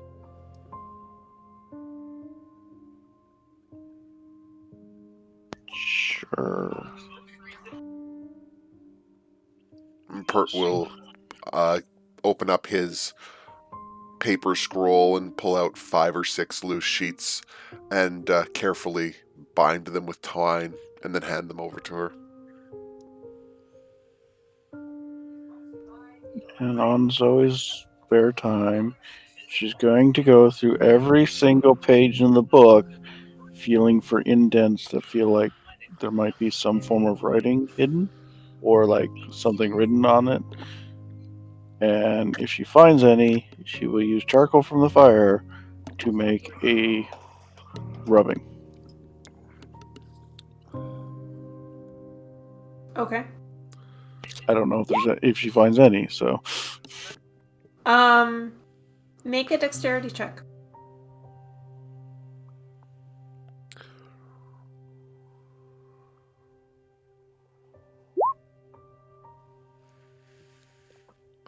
Hell yeah.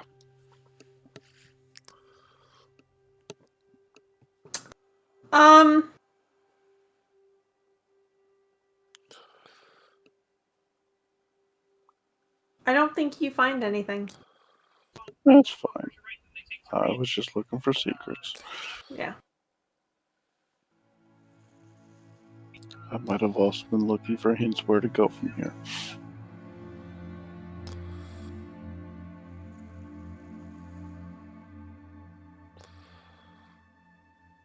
Alright. That's Okay. it for me for now. And if there's nothing else,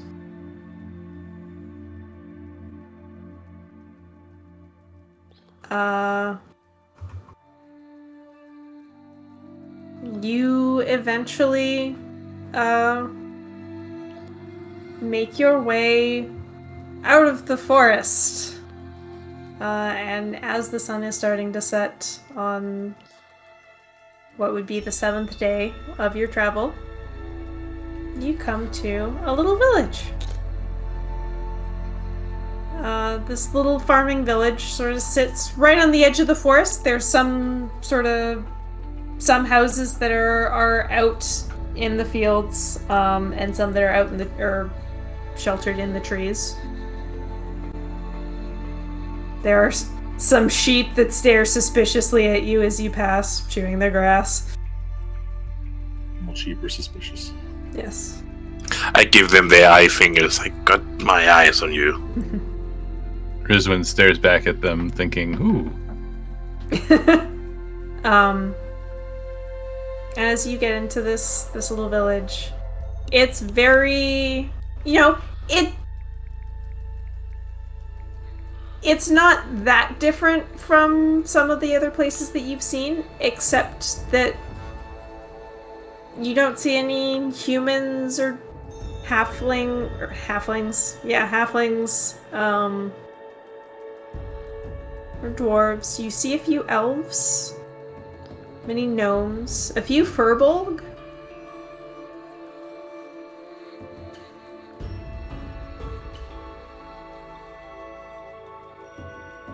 One guy wandering around that, as he sort of like comes out from behind a few barrels standing on a path, you see that it's actually a centaur.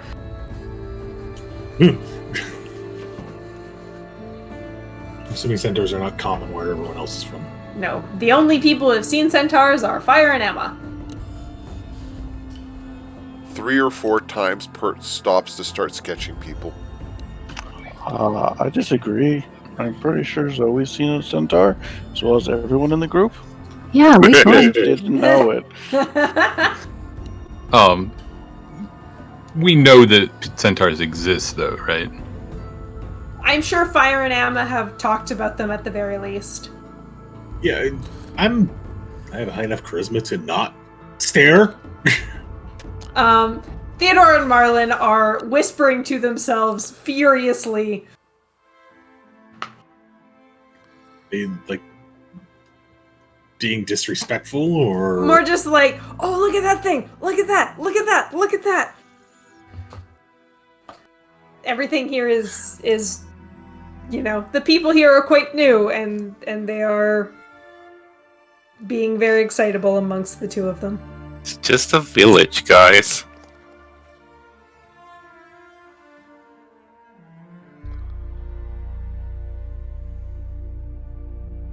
A couple of people wave at you as you come in. There are still plenty of stairs. You don't get humans in this part very often. especially humans who are carrying a arsenal of weapons and armor. Uh-huh. Or 7 feet tall and blue. Yeah, we all look Yeah. ready for This combat. Whereas it's usually Amma because of Melis and Fire that get the stairs, and Zoe. Now it's Pert. Pert's the one that's getting the stairs. And I think Pert would eventually realize and stop drawing and kind of put his book away. Move a little bit closer to Kamal just so he doesn't look so ridiculous in comparison. Mm-hmm. Uh-huh, yeah.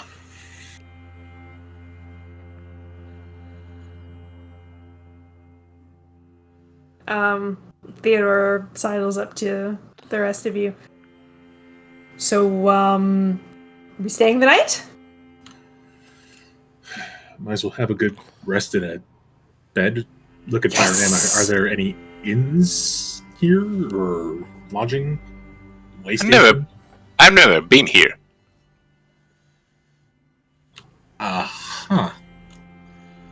I look around. Is there to be some sort of like local watering hole or tavern? You can make an investigation check or a persuasion check to ask somebody. Yeah, I'll make a persuasion check. I'll just stop someone who's not seeming like they're too busy. Well, We've just come to the village. We were looking for a place to rest. Is there one around?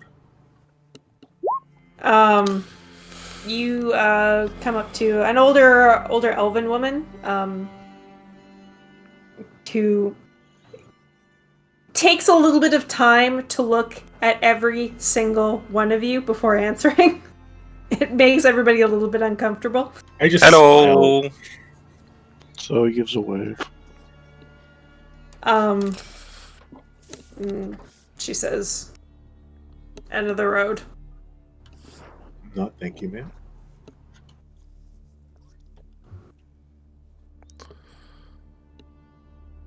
She looks at everybody. Not quite sure what to make of you. Bye. Rizwan smiles in what she thinks is a friendly manner. Is it just teeth bared? Yup. Yup. Ooh, ooh. I think I'd look back and just go, ooh, uncontrollably. Pert feel like slides her a gold coin. I feel like Zoe goes up to Rizwan and just tries to show how to properly smile. I actually kind of tried to stop Pert from doing that because a gold coin would probably be more than most of this village is worth.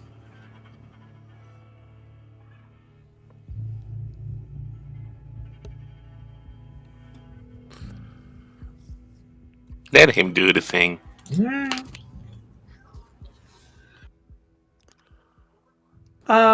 She takes the gold coin. Like she's almost like she's not quite sure what to do with it. Thank you for the guidance.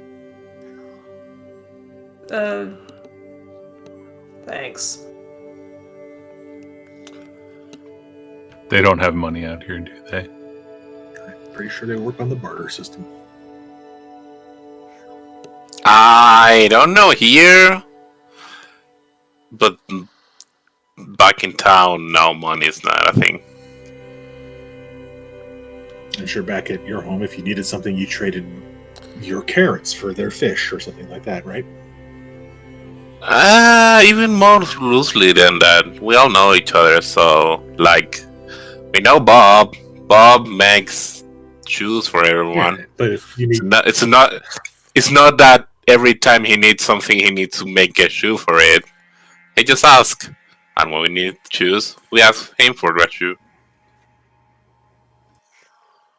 and if he needs carrots, he goes to the farmer and gets carrots, right? Yeah. Barter system. Formal, kind of. I think it's more of a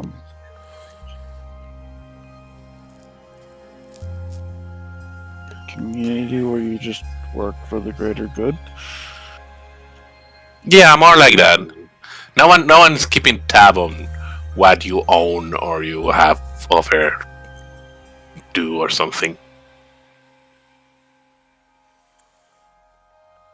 Well, Marlon looks a little disturbed at the thought of a society without money. well, not to everyone. At least they keep tab at me. Mm.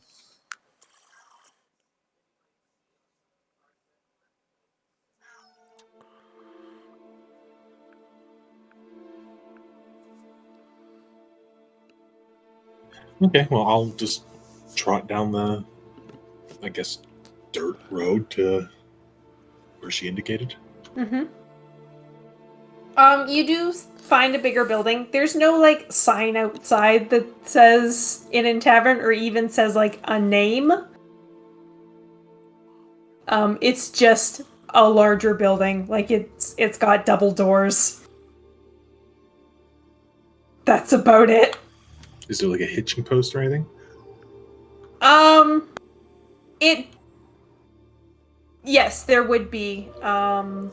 space for horses.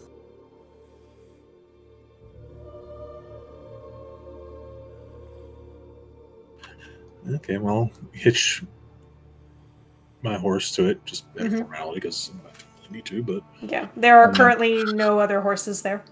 Fire does the thing or when you knock on the door at the same time of opening it. Mm-hmm. Hello. Hello. There is a younger elven woman, probably like late teenager, who's minding basically a bar. There's a few tables around. And she says, are you travelers?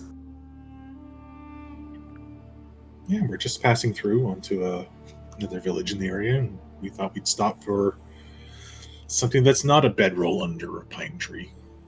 Yes, please! Is that the lady, or was that?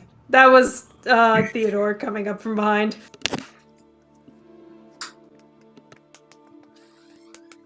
What's wrong with that tree? Some people really like sleeping in beds, Fire. I like vows. Ugh. Oh, she's complaining that I'm not petting her 23 hours a day. So he walks up to Fire and uses prestidigitation to clean him a bit. Fire only has one change of clothes. I mean, I imagine that's all anybody here has because pack weight. No, Zoe's got at least 2. I do technically. Yeah, I think I have a set of formal clothing. Yeah. And then the travel clothing, the clothing that he wears under his armor, which is sweat stained and dirty. Gross. And, Yeah. gross. Because So- armor. So yeah, we need bed for everyone, food for everyone, and bath for some of us. They're worried I was gonna come and step on you. All right. It's her safe spot. She likes to crouch. How and many? hide there. How many are you? You're 8, right? Yes. All right. I think she. I think Fire answer 8 people, 1 cat, 1 bush, 7 horses, What about? one not horse. Oh, that. It. Well, I'm not over there. She's kind of pointing at Mellis. He's housebroken. Okay. Once she decided I'm no longer. That's very impressive. He eats a lot. You good kitty. Wow. Wow. He's a good kitty. So she offers you 4 rooms, 2 beds each, for a silver apiece. Okay. So you guys can figure out how you're splitting up. Theodore and Marlon are splitting a room. I'm assuming we have a standard sort of breakdown of who ends up in what rooms. Yeah, Fire and Emma.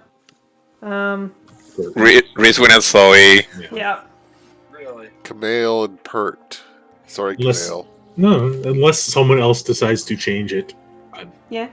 I give you that. Like if Zoe gets fed up with Rizwin one day, or vice versa. Or I was gonna say, I think it's more likely vice versa. Your cat. Really... My cat is very insistent that it's food time now, even though it's not food time. Don't worry, Kit's been here for the last half an hour, going off every 20 seconds. Mhm. Meow? Meow? Oh. Meow? Do you want food now? Wow. Meow? Yes. All the cats. All the cats. That's cute. Hi. So, Amma, do you say have a hello to silver? I pull out 5 silver. Good. I mean, they can pay for their own. It's fine. It's a silver. Well, Oh, yes, thank you.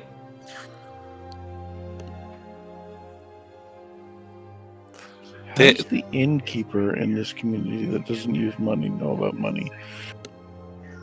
I mean, she asked for silver, so It's so we clear can that say they that this use at least a community- little. It was more Fire and Amma's community doesn't really use money. This one, not so much. Fire and Amma would know. At least Amma would know that this community is kind of a gateway community. So they've got people from the Elven Kingdoms coming here occasionally, and people from Shimmergrove, and there's a couple other villages out in the forest that come here occasionally, and so they kind of work on both systems. I can imagine some people in our village also know what money is because the merchants wants them. So I guess we need to get some at some point. Mm-hmm. And also the large coinage is probably more what they would be unfamiliar with. Some copper here, some silver there. The rarest golds, but probably nothing bigger than that. Yeah. It's not like they're exporting 5,000 tons of wheat every year. Yeah. You get the sense that they might use money because they're more likely to interact with outsiders. Like they might get the trappers from Astoria or things like that coming out here. Mm-hmm. All right. So you all get your rooms. Is there anything you wanted to do in the night? Pert is going to make a point of getting some quiet time with Rizwin when they have a chance. Probably when they're doing some sparring in the yard or something. Okay. And Pert's going to be subtle about it, but between rounds of sparring, he's going to stop and say to Rizwin, so do we keep watching them during the night, or do we just hope that they don't cause problems? I was planning to keep an eye on the horses anyway, so... Trade off, you take half a night, I take half a night. Sure. And would I be there for training? Or... sorry, what? Would I be there for training? I mean, if you wanna. Bring it up, I'll just say, Ramil will let me know if they do anything with the horses. Okay. I'm more worried about the people than the horses. How do you mean? I mean, they seem to be good-natured, but I was trying to talk to them, and they indicated they might have a bit of a score in mind, but they weren't giving me any details.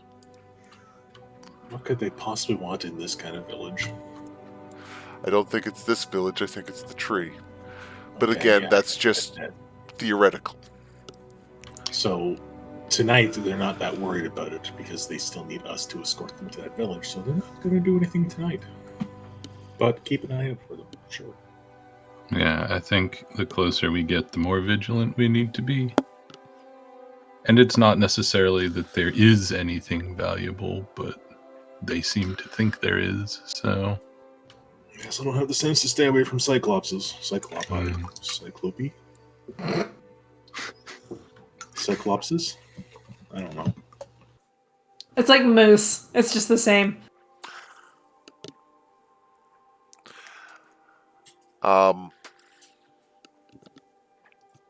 Yeah.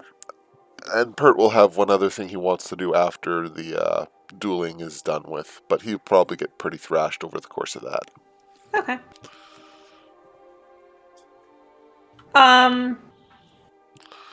What are the other three doing?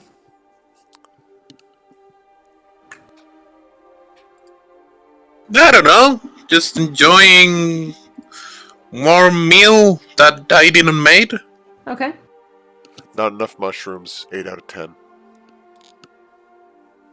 Yeah, I mean, the fire can enjoy variety. Mm-hmm. And he's not a cooker, so nice to have something nice. First thing is Zoe's having a bath. Okay. Second thing is she's looking for books to read. Okay. Even if that involves going to the other two and seeing if they have any. Okay. So, do you join Fire and Emma for dinner, Zoe? I mean, yeah, she probably would go find the others as well and be like, dinner.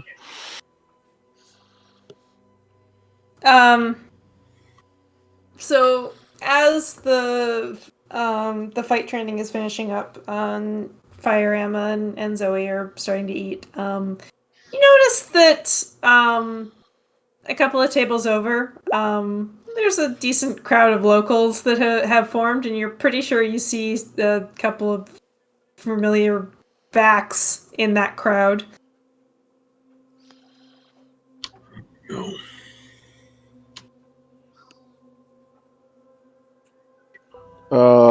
Would that be our two dumbasses? Yeah.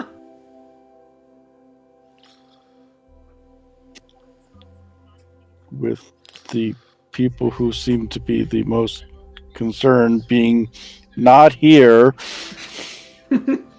Zoe takes it on herself to be like, go over and join them.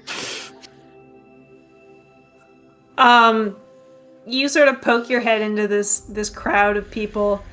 There's a few people just sort of standing around a larger table, looking in at a game of dice that is ongoing between Marlin and Theodore and an older gnomish man, and you think the same centaur that you saw earlier.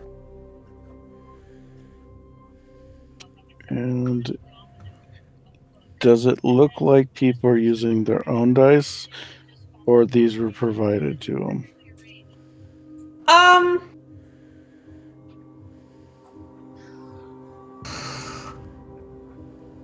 I'm not sure that Zoe's entirely sure. Who seems to be winning? You get the sense that Marlin's winning.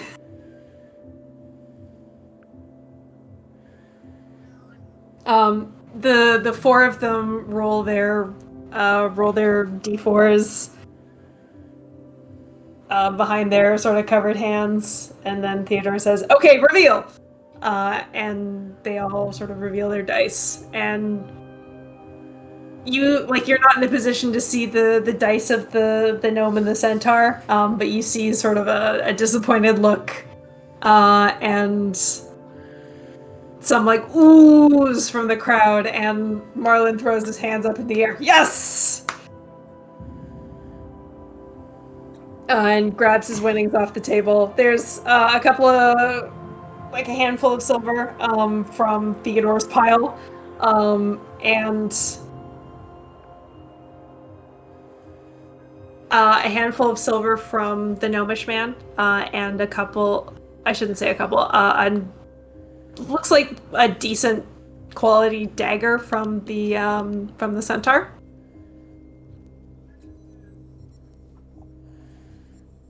I would like. Are they getting ready to do another round? Yes. So I would like to pay very close attention to Theodore. Okay. Theodore's the one winning, right? No, Marlin's the one winning. Sorry, Marlin then. Okay. Bad with names. It's okay. You see the centaur's eye kind of twitch, and he says, "Again!" And they all, Marlin picks his dice up and just kind of like rubs them in between his hands, and puts out some silver on the table and sort of looks at the centaur expectantly. The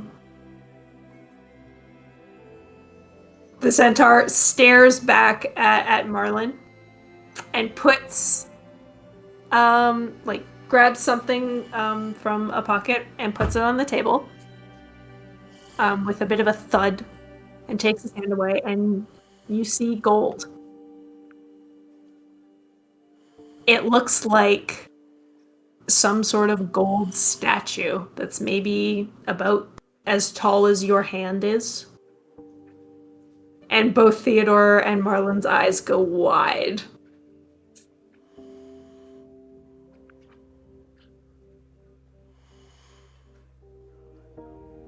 Are they anteing up, or are they... This is like the sort of initial bet before they've actually started. Yeah, I'm just wondering if they're like, okay, this is getting too big for us, we need to back out. No, they're like, we're gonna take them for everything they have. Probably more like that. The gnome, who's like still trying to decide if he wants to keep going or not, just sort of casually grabs it from the table and says, "Hey, where'd you get this?" And picks it up and looks at it. The centaur kind of sniffs and says, "I found it the other day." Oh. Well, yes, go on.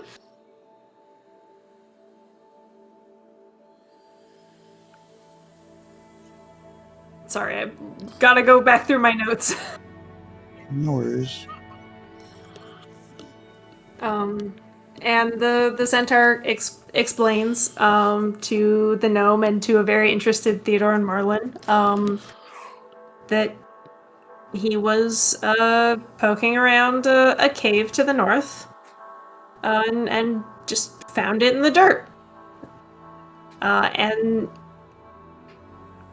the description he gives of the cave, and you see, make an insight check.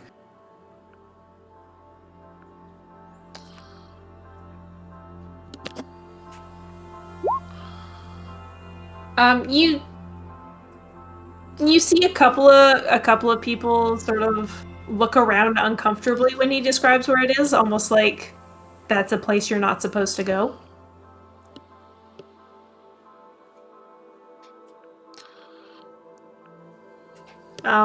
Marlin rubs the dice in between his hands just a little bit more vigorously. So, shall we play?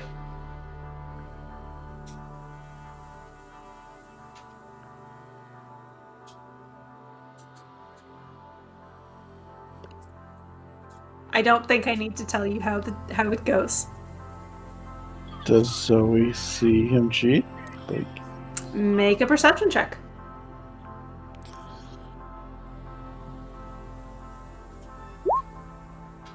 Nope.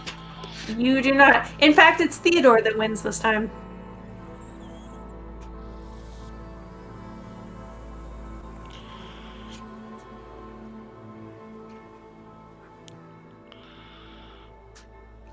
But it's like around about now. The other three have come inside from their training, and have also noticed the giant crowd of people.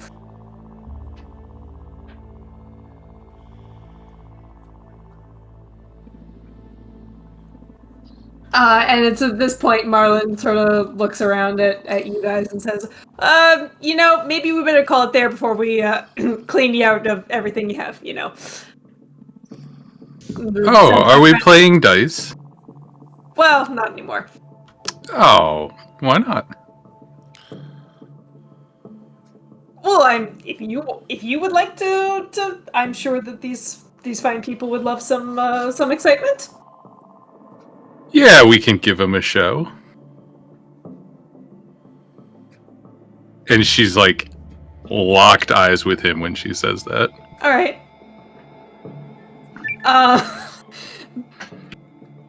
So make an intimidation check. Can I come up behind her and offer advantage? Yeah, you can. Arms crossed.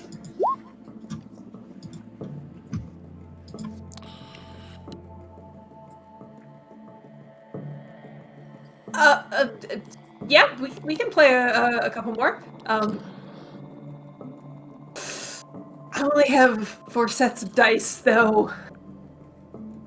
Oh, That's okay, Rizwan. You play, I'll watch, and, keep things honest.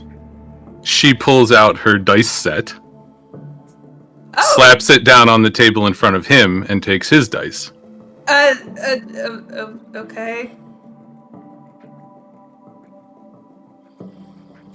So tradition where she's from is to keep people honest. Yes. Honest.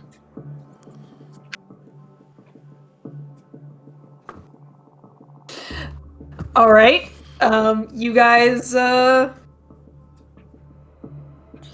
play a round of dice. I will be acting as referee and giving just the slightest amount of intimidation towards those two, just to put them off their game.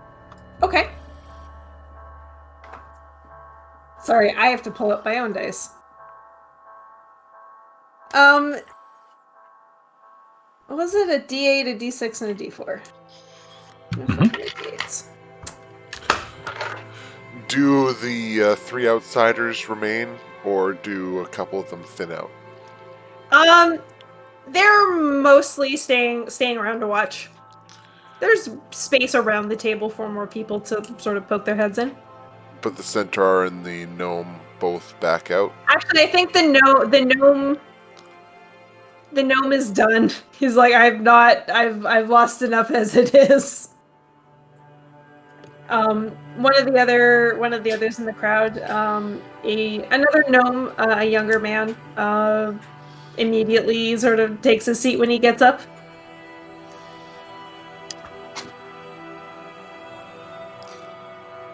Then Pert will just watch. Okay. He also puts a little bit of silver on the table.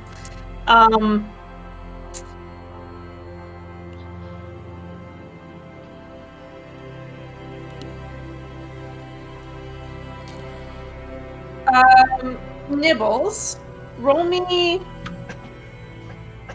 a D8. Mm-hmm.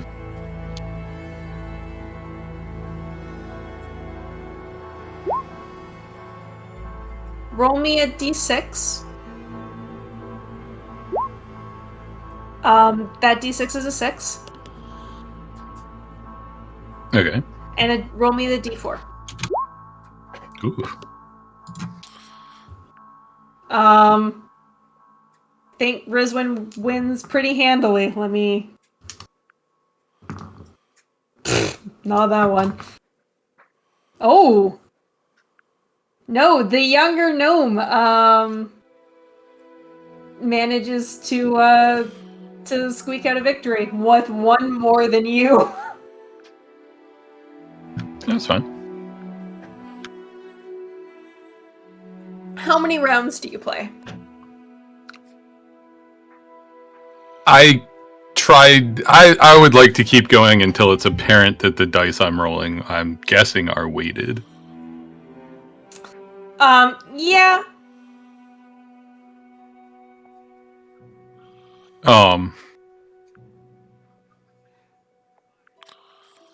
When I start to get the sense that the crowd understands what's going on, Mm-hmm. I will just kind of conspicuously... Ah, crap, I don't have my hand axes anymore. Mm. Oh, no, yes I do. They're in my inventory. Okay. At this point, Marlon and I think Theodore have you let Theodore bow out? No. Okay. And I have not been rolling hidden. I've been just rolling on the table. They do try to dissuade you from doing that because that's like part of the gamble. Mm-hmm. Well, that's true. There's betting in between, isn't there? Yeah. Okay. Yeah. Or No. maybe like whisper in your ears, like just ham it up whenever you. Oh look, I rolled a 6 again. Mm-hmm. Yeah, like she's she's trying to make it super obvious to everyone that these dice are phony. Don't trust these boys, basically. So yeah, when it gets to the point where it seems like most of the people have caught on, she'll just nonchalantly put one of her hand axes up on the table and says, this has been fun, but I think all the money should just, end up back where it started. And she just looks at both of them. Make another intimidation check.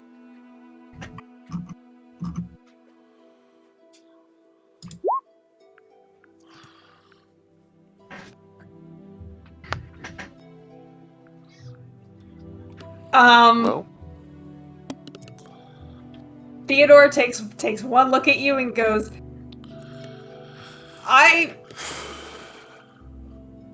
yeah, okay, that's, this is all just been for fun.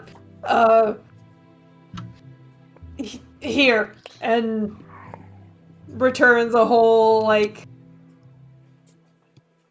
sack of silver coins to the middle of the table. The younger gnome was like,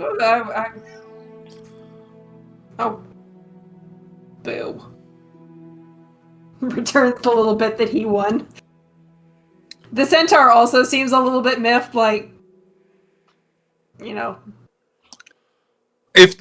wasn't looking at them. I was just talking to the two guys, so they're free to not do that if they want to. Yeah. She looks at the sack that he put in the middle, and she's like, I think you want a little bit more than that. She just makes eye contact again.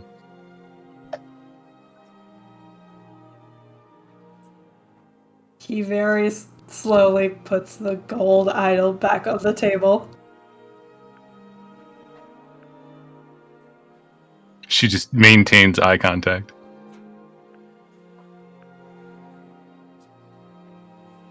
If he seems slow to move, I have another thing I'm going to do. It's that's all I got. She in her very controlled but angry way, rages.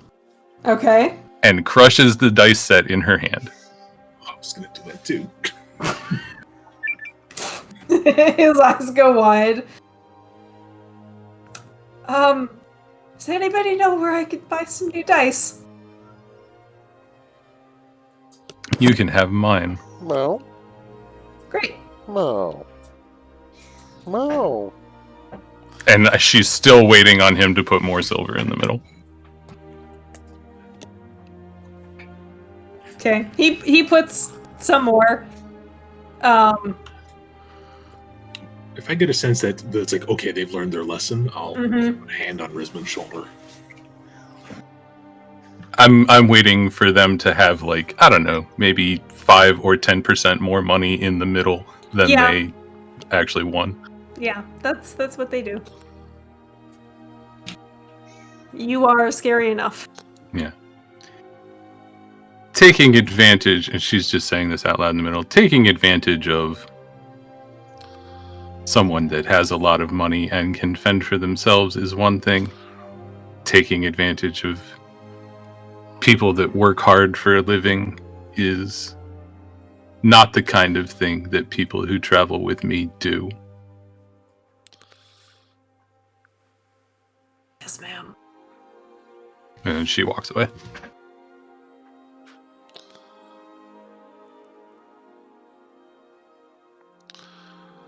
Okay. Now that the gambling is over, the crowd is cleared out. There's lots of sort of nobody's openly sort of saying, "Hey, they cheated." And that show was pretty entertaining. Yeah. But there's a lot of people sort of whispering to each other. So Theodore and Marlin just kind of look at each other and we should go? Yeah, we should go. I'll nonchalantly stop them at the doors, Oh, they're going upstairs. Upstairs. And just whisper in their ears. That happens again. I won't stop her from staving in your skulls. Yeah, okay.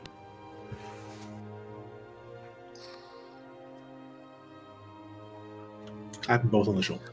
I mean, she wasn't actually going to hurt them, but Yeah, I know, there's I'm just not a saying- lot that they could do to stop her from just, relieving them of their coin. Or caving their skulls in.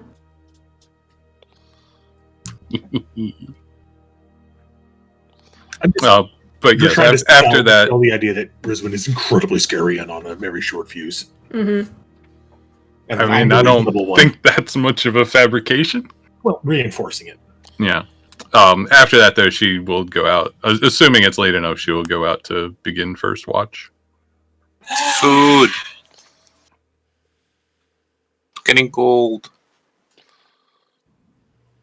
Go inside, get food, then take hot. Kamel will take a hot bath. Okay. This has been a while. And Pert will inquire with the barkeep / innkeep whether there's a place he can acquire basically he's asking for the parts, but in D&D terms, a herbalism kit and a alchemist kit. Okay. You I don't think you're gonna find an alchemist kit here, but you can definitely get an herbalism kit. I think Bert would know Fire has an herbalism kit.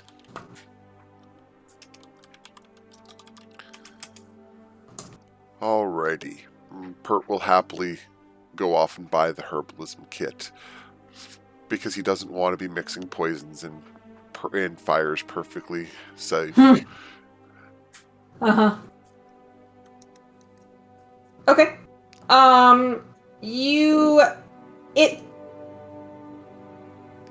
This is one of those things where,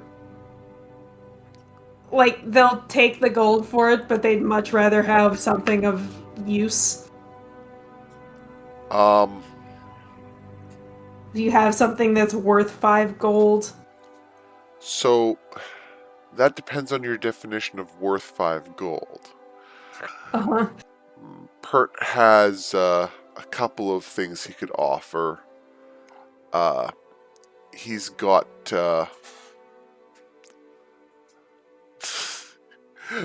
he's got 10 pitons, but he's not even going to bother trying to waste their time offering that. That's not going to be something they'll be interested in. Let me just check what this is. There is a distinct lack of mountains around here to climb. He can't give away the padding jar of evil. He's not going to give away the Gareth juices and ice stalks. That could still be useful. He doesn't want to give away the crystal that says Celise, because she carved her name in it.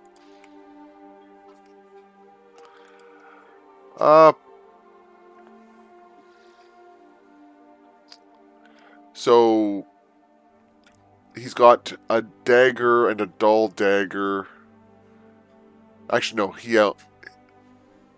I should not have 3 daggers. I should only have 2 daggers.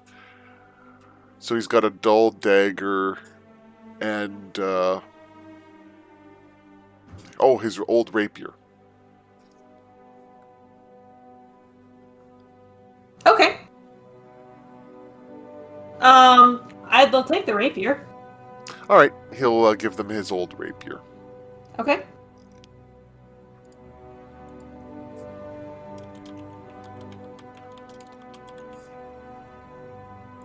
All right. Is there anything anybody wants to do for the night?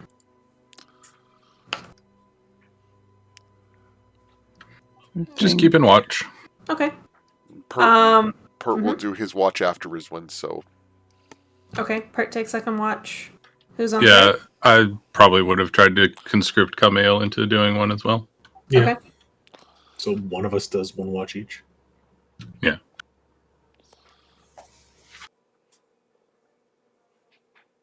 Hey, Jamie. Mm-hmm. Did Zoe ever take the lamp of revealing to that book? You have not. So he's going to take the lamp of revealing and turn it on, shine it on the book, and flip through the pages. Okay.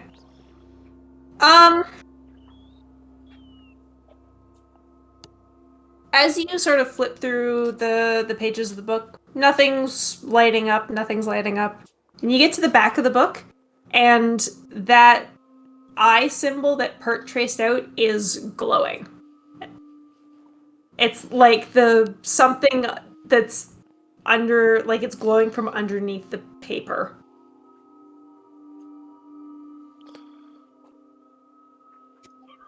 Like,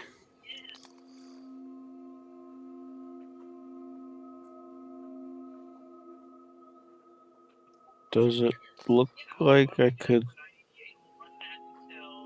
like, separate the paper so I could get under there? You can try.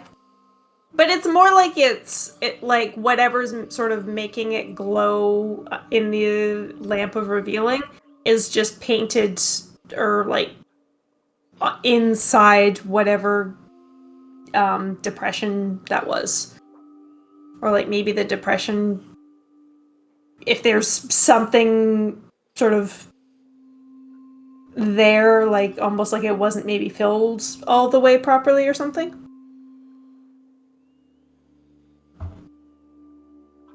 Is it like a rune that we've dealt with before? You already asked me this and the answer was no.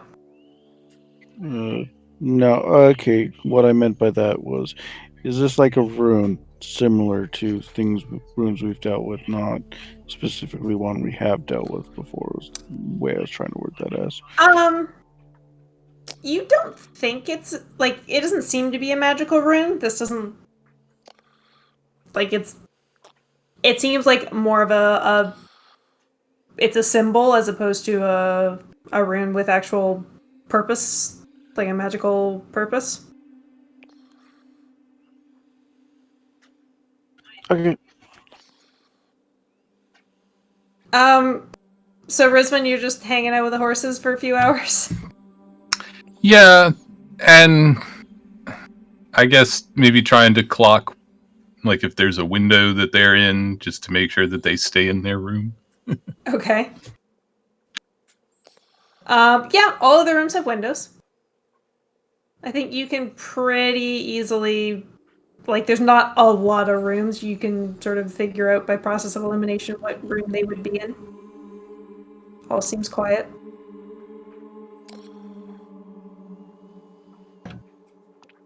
Roll me a perception check as the night falls.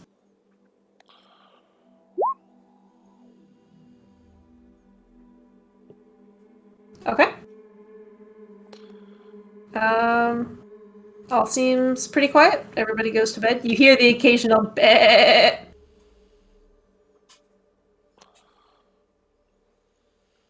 Well, having already eaten, she is not.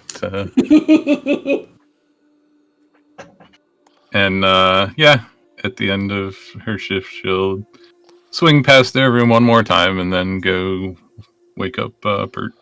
Okay. Pert will take his supplies with him as he goes down to the stables to take his turn on watch.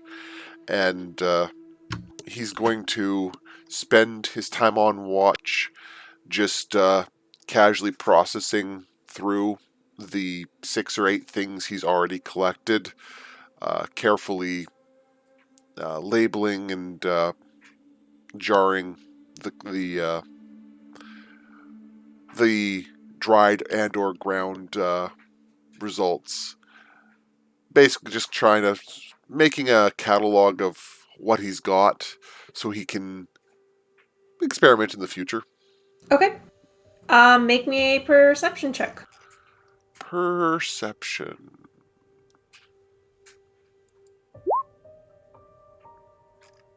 At disadvantage because you don't have dark vision. Pretty good. Perception, yes. Mm-hmm. All is quiet.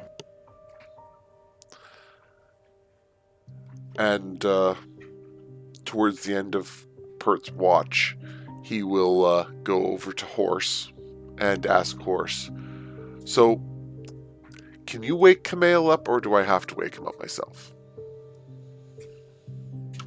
Horse does not speak common. And he'll give the horse an apple, and then head back up to the room and wake Kamale up. The horse just looks deadpan at the apple. Pert leaves it on the leaves it within the horse's reach if the horse wants it. If not, someone else eventually will find it and be like, "Ooh, free apple." Yeah.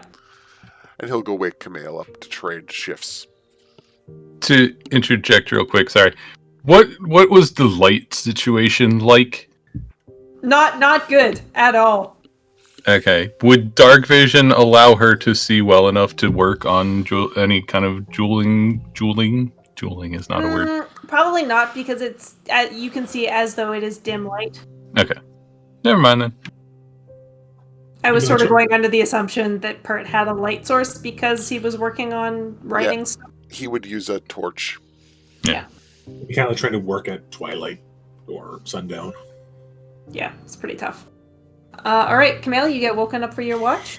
I'll go downstairs, and I will actively use Horse Ramail to listen as well. So Okay. You come downstairs and you see Muffin is eating an apple. No, Muffin. Oh, Muffin. I'm assuming I get to the gist from Ramail. I was like, I don't like the fucking apple. Tell the blue man to stop feeding me apples. Make a perception check. Okay. How do you want this to work? Do you want myself and do you want me to roll mine normally and then? Yeah, just give me yours. Perception. Okay. Towards the end of your shift, you start to hear roosters. Mm-hmm.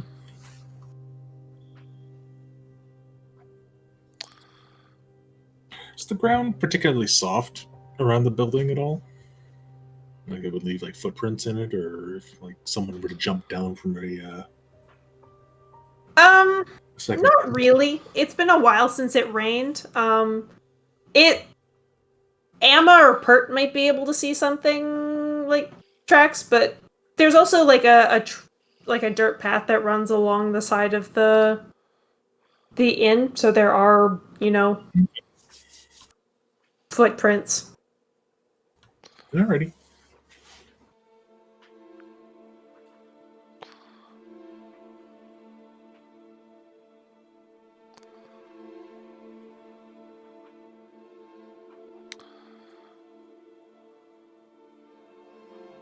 So yeah, just keep my eyes open. Mm-hmm. Have Ramail notify me if he hears anything out of the ordinary. Okay. Might send him walking around the building a couple times. Because we can communicate telepathically up to a mile. Mm-hmm.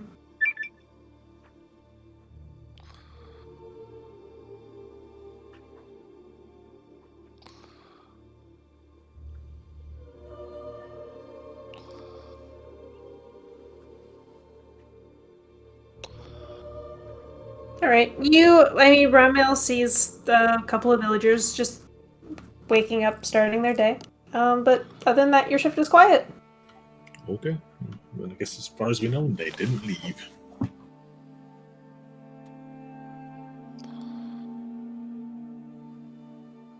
And if that's the case, I'll go in, and when the cook's awake, I'll order breakfast for people. Okay. Everybody sort of bleary-eyed comes downstairs after spending a night in a bed again.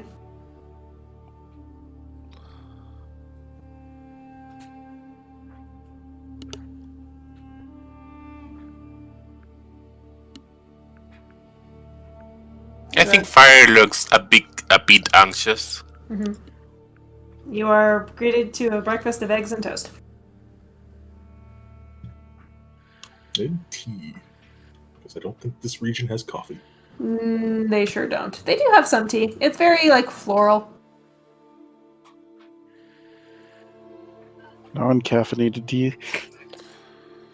Yeah.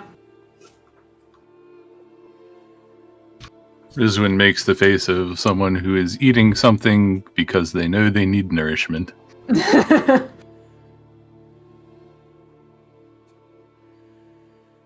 So, kind of clocking fire a little bit. Do we continue on today, or is there something around here that we need to check out? Not that I know of. Just the last stop, and then we're there. I just remember something about a cave, but I don't think we were there for that conversation, but Rizwin is trying to give Fire an excuse to procrastinate if he wants to. Zoe was the only person who heard that. Yeah.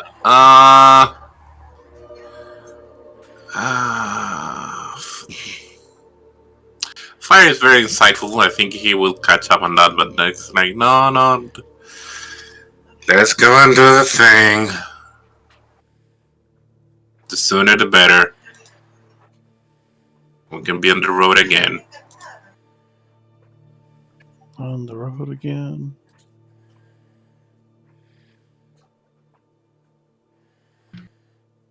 All right. Marlon and Theodore have not yet come downstairs. I'll give them a bit, and then I'll go up and knock on the door. Okay, knock on the door. No response. A little more insistent.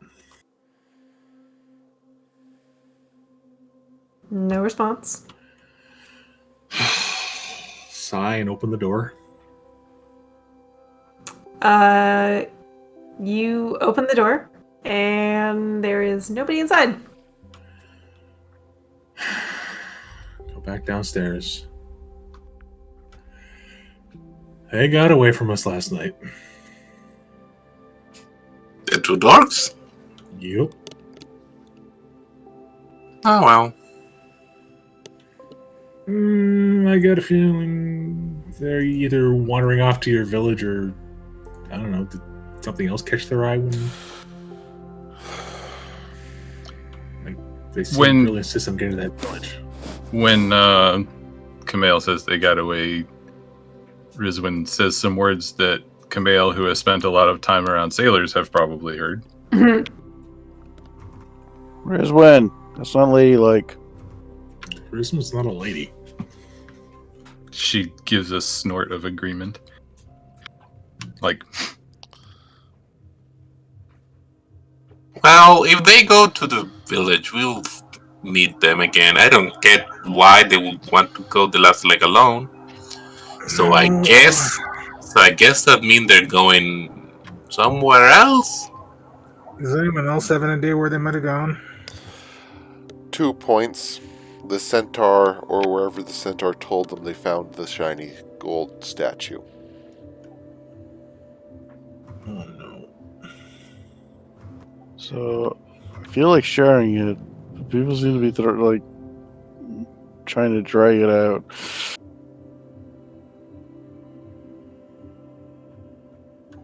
Yeah, So, Zoe was the only person who was there for that. Well, we saw the centaur take the statue back, right? Yes, but you wouldn't know why it was special or... That's No. why I was asking, does anyone know anything else that might have caught their eye? And that's why Pert was that's saying still that they were fucking probably... metagaming. Well, Not metagaming. It's metagaming. No. Yeah, the only one who know anything about that will be Zoe. That's why. that's I'm why asking all if anyone- Pert said was that the centaur got the statue back. The statue seemed to be the most valuable thing, so they'd probably be going after the centaur or wherever they figured That's a the stretch. centaur. That's a stretch, David. Okay, the statue seemed like the most valuable thing, was my logical line of thought. You know what? So he goes and grabs her stuff and starts heading towards the cave. Where are you going, Zoe? to where they are. Okay, Where are they? elaborate? Well, you see, there was this item that was everybody was like, "You're not supposed to go there," and they want it, and it was forced to give back. So clearly, they want to go get more. And you happen to know where this cave is? Well, they gave a description of where it was, and that's where I'm going. Makes sense. I might be Yeah. overstepping what Zoe knows.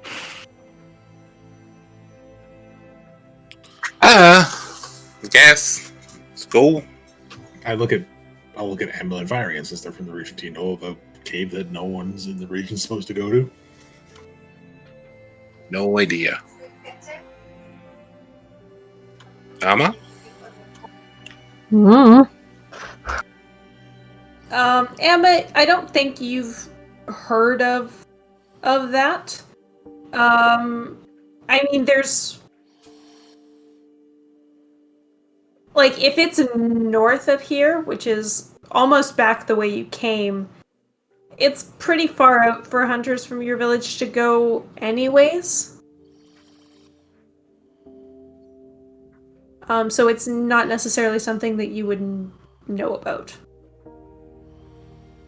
Yeah, and it also probably wouldn't be the don't do these things can be different from village to village. Well, I think it'd be prudent to stop and ask that. If I can find that centaur, ask him about the region. I'd rather not go in blind. I mean, you could just ask anyone. They all seem to know that you're not supposed to go there. Okay, well, you said they seem to know that they're not supposed to go there. That individual went there. That's why I want to ask them.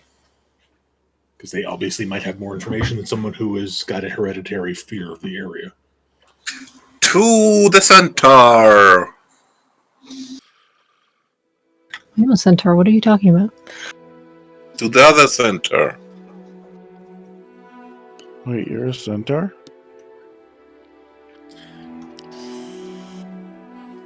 Yes?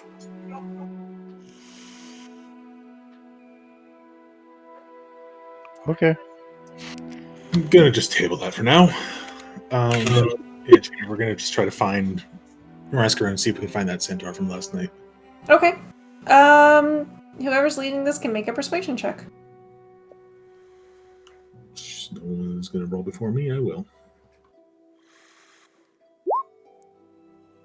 Okay. You have to ask a few people who the first person you ask tells you and then says like it's too early. Don't go now. Give it a few hours.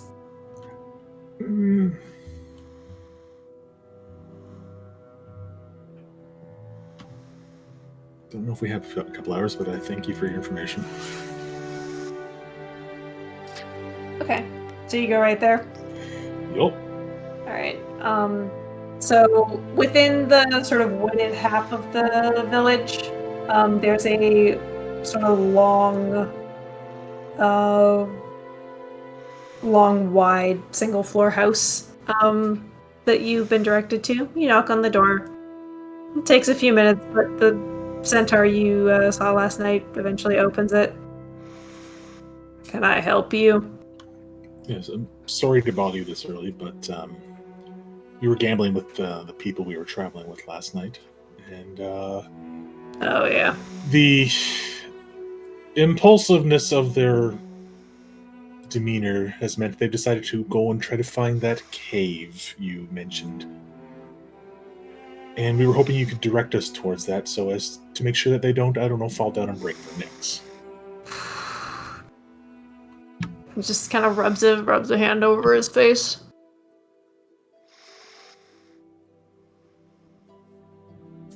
You keep going into the forest that way, and he points. You'll come to a river. You follow the river upstream for a few hours. You will see a bunch of holes in the ground. It's right there, right near there. Did they came asking for that too? No, I haven't seen them. Hmm. I mean, they are kind of idiots, but they also don't seem dumb enough to go try and contact somebody that they tried to swindle. I mean, But- I was a little lax on of what he said. But he did, like last night, Zoe, you do remember him saying up the river. And you haven't seen any other rivers in town, Right. so they might have been smart enough to put two and two together. I thank him for his time. I'll offer him a couple silver for his trouble and make our leave of him. Yeah. He, as you're sort of leaving, he calls back after you. Were they your friends? Have you ever had children? Trying to No. Imagine toddlers. Oh. Seems like poor choice of traveling companions. You don't like That's seeing life. people die. That's what we're trying to stop. They don't have enough sense to be afraid of things in the wider world. Hmm. And I'm not. I mean, or them. I don't know. They're Him. I gotta check between his. Yeah.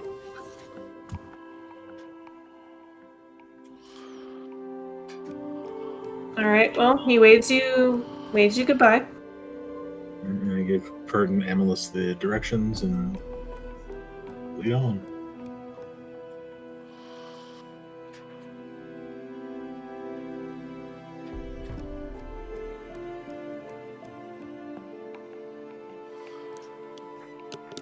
Alright. You follow the centaur's directions. A little ways past the village there is a river. Pretty like wide, shallow, and slow. It's shallow enough that your horses can just kind of walk in the edge.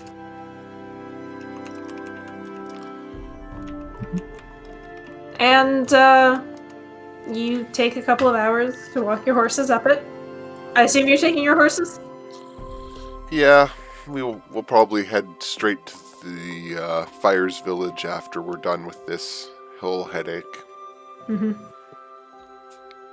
I assume they didn't do anything dumb and try and steal steal the horses. I mean, They had their own. no, they didn't. No, they didn't.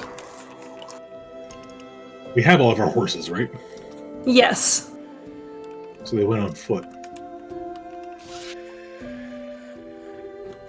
While we're traveling, I point out there is the option that they just went to the village by their own. I don't know why, but it can be. They seem very impulsive. They have a case of the bright and shinies, so Yeah. we will. There's three possibilities. They went to your village. We will find them over here, alive and slightly harmed, or we'll find their corpses. Or maybe they was out and just went back home.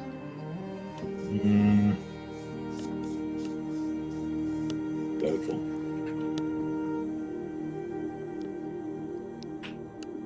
Alright, your horses splash in the shallows as you keep walking up. Everybody make me a perception check.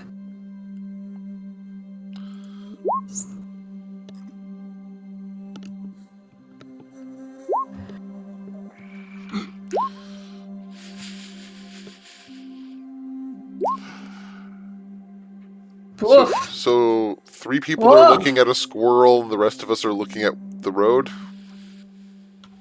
There is no road, it is a river.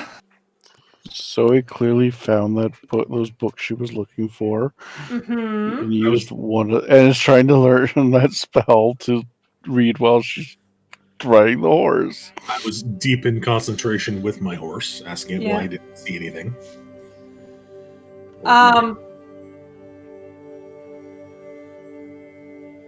About like an hour and a half, 2 hours later, Pert sees it first, and then Fire and Rizwin. There are along sort of the far edge of actually both edges of the riverbank. You notice that there's these big, like, depressions in the ground, and they seem like there's trees growing out of them, and you might not notice them, or sort of, well, Fire would probably register them as odd. Rizwin might not. But there's like a whole bunch of holes that are maybe like 100 feet in diameter. Have you ever think 20 about holes? feet down.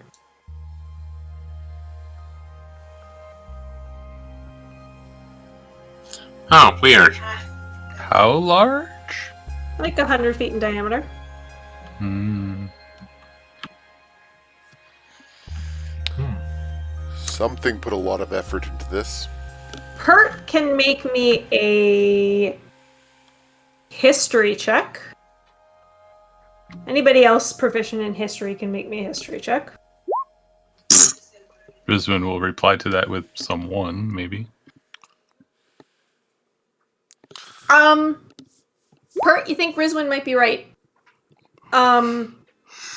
You have somewhere in your sort of readings, you have heard of basically like pit houses that before people used stone and bricks and wood to make like freestanding houses. People would basically dig big pits in the ground and then cover them with wood or branches or stuff, and that was their dwelling. Many, many thousands and thousands of years ago. Yeah.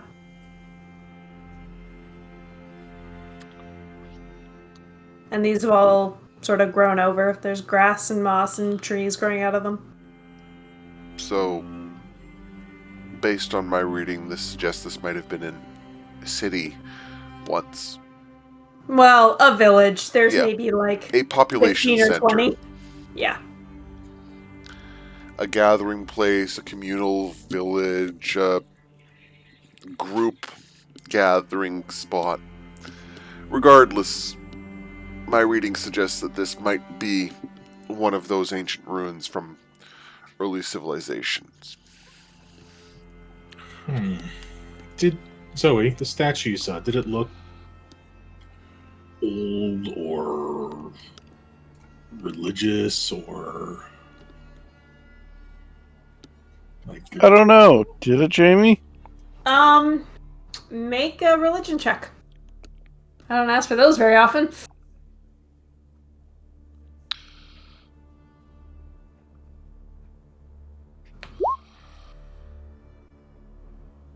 It certainly looked dirty and old.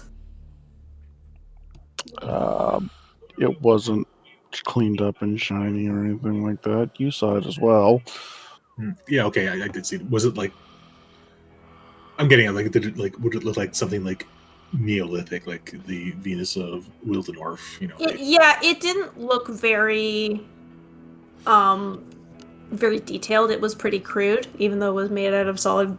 At least you think it was probably solid gold.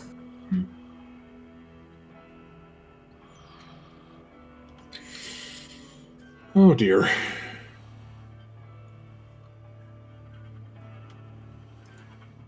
I think that cave is an ancient temple or shrine. Wouldn't be the first one we've been in. No, but generally pilfering those places tend to lead to bad things. I think that means we need to stop them. Yup.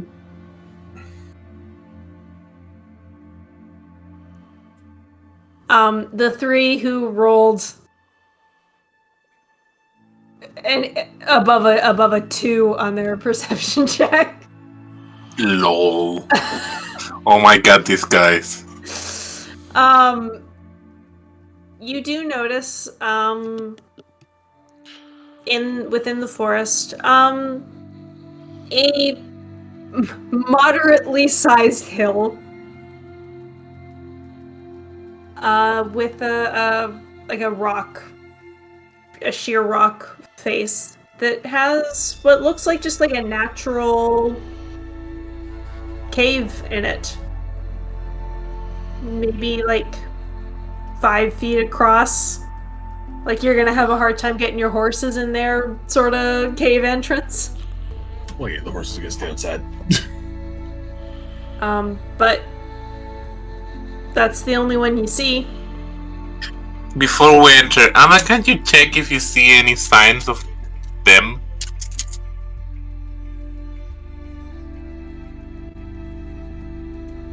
Yeah, I can try. Yeah. Make me a survival check. Would that be related to the forest? It would be. You are still in the forest. Get a bonus with my thing.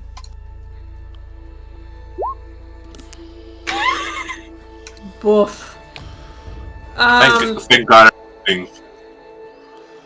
It is very hard. It's very hard to see. I think you do notice some hoof prints.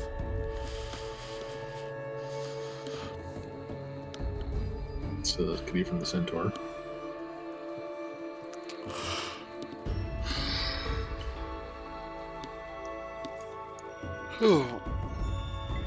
How much drugs? Well, it's the only thing here that seems of any remote interest, so we go in. But we just came out of the dark. Let's not keep too much time here, okay?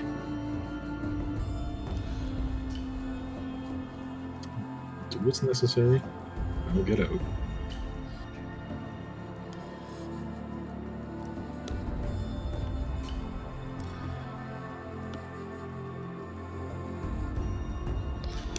Alright, so everybody dismounts from their horses. Ties them to a nearby tree or something. Make sure they don't run off. Tie him to Ramail.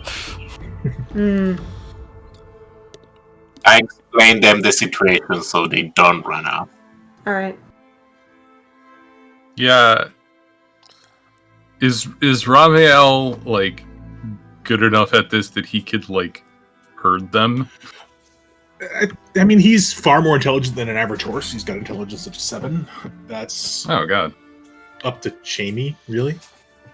I think it'd be pretty tough for him to herd horses. Not only because he's not a herding animal, but also horses are not animals that are... Well, I guess you can't herd horses. Yeah, I mean, they are herd animals by nature. But...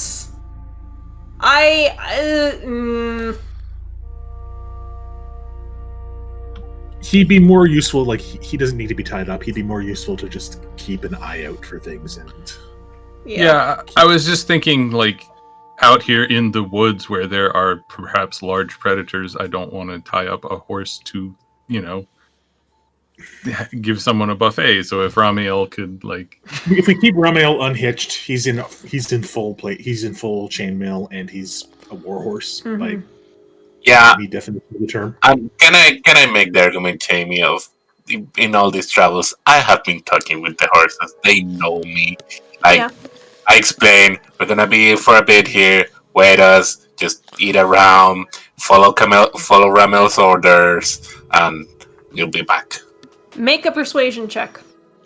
With advantage.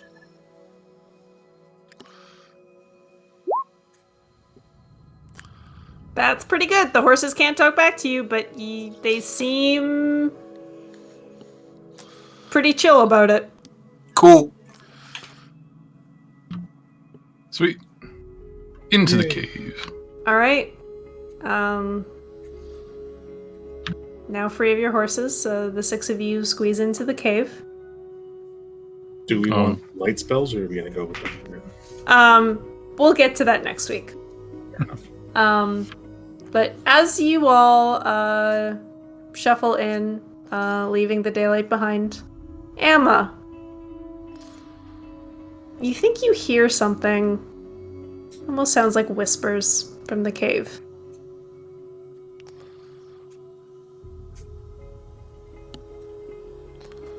I'm gonna ask if anyone else hears that. What? I assume the answer is no. Nobody else hears it. Oh, is the last thing you hear from comment before the session ends. Yeah, that's where we're gonna end it tonight. Ruh-roh. I don't have dark vision prepared. That's fine.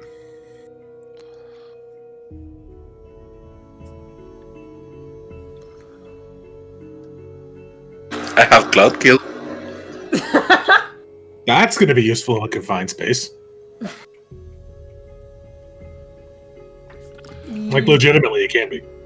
Pert's gonna Yep. dodge it. Pert can dodge light. I am going to hold my breath and let my god protect me.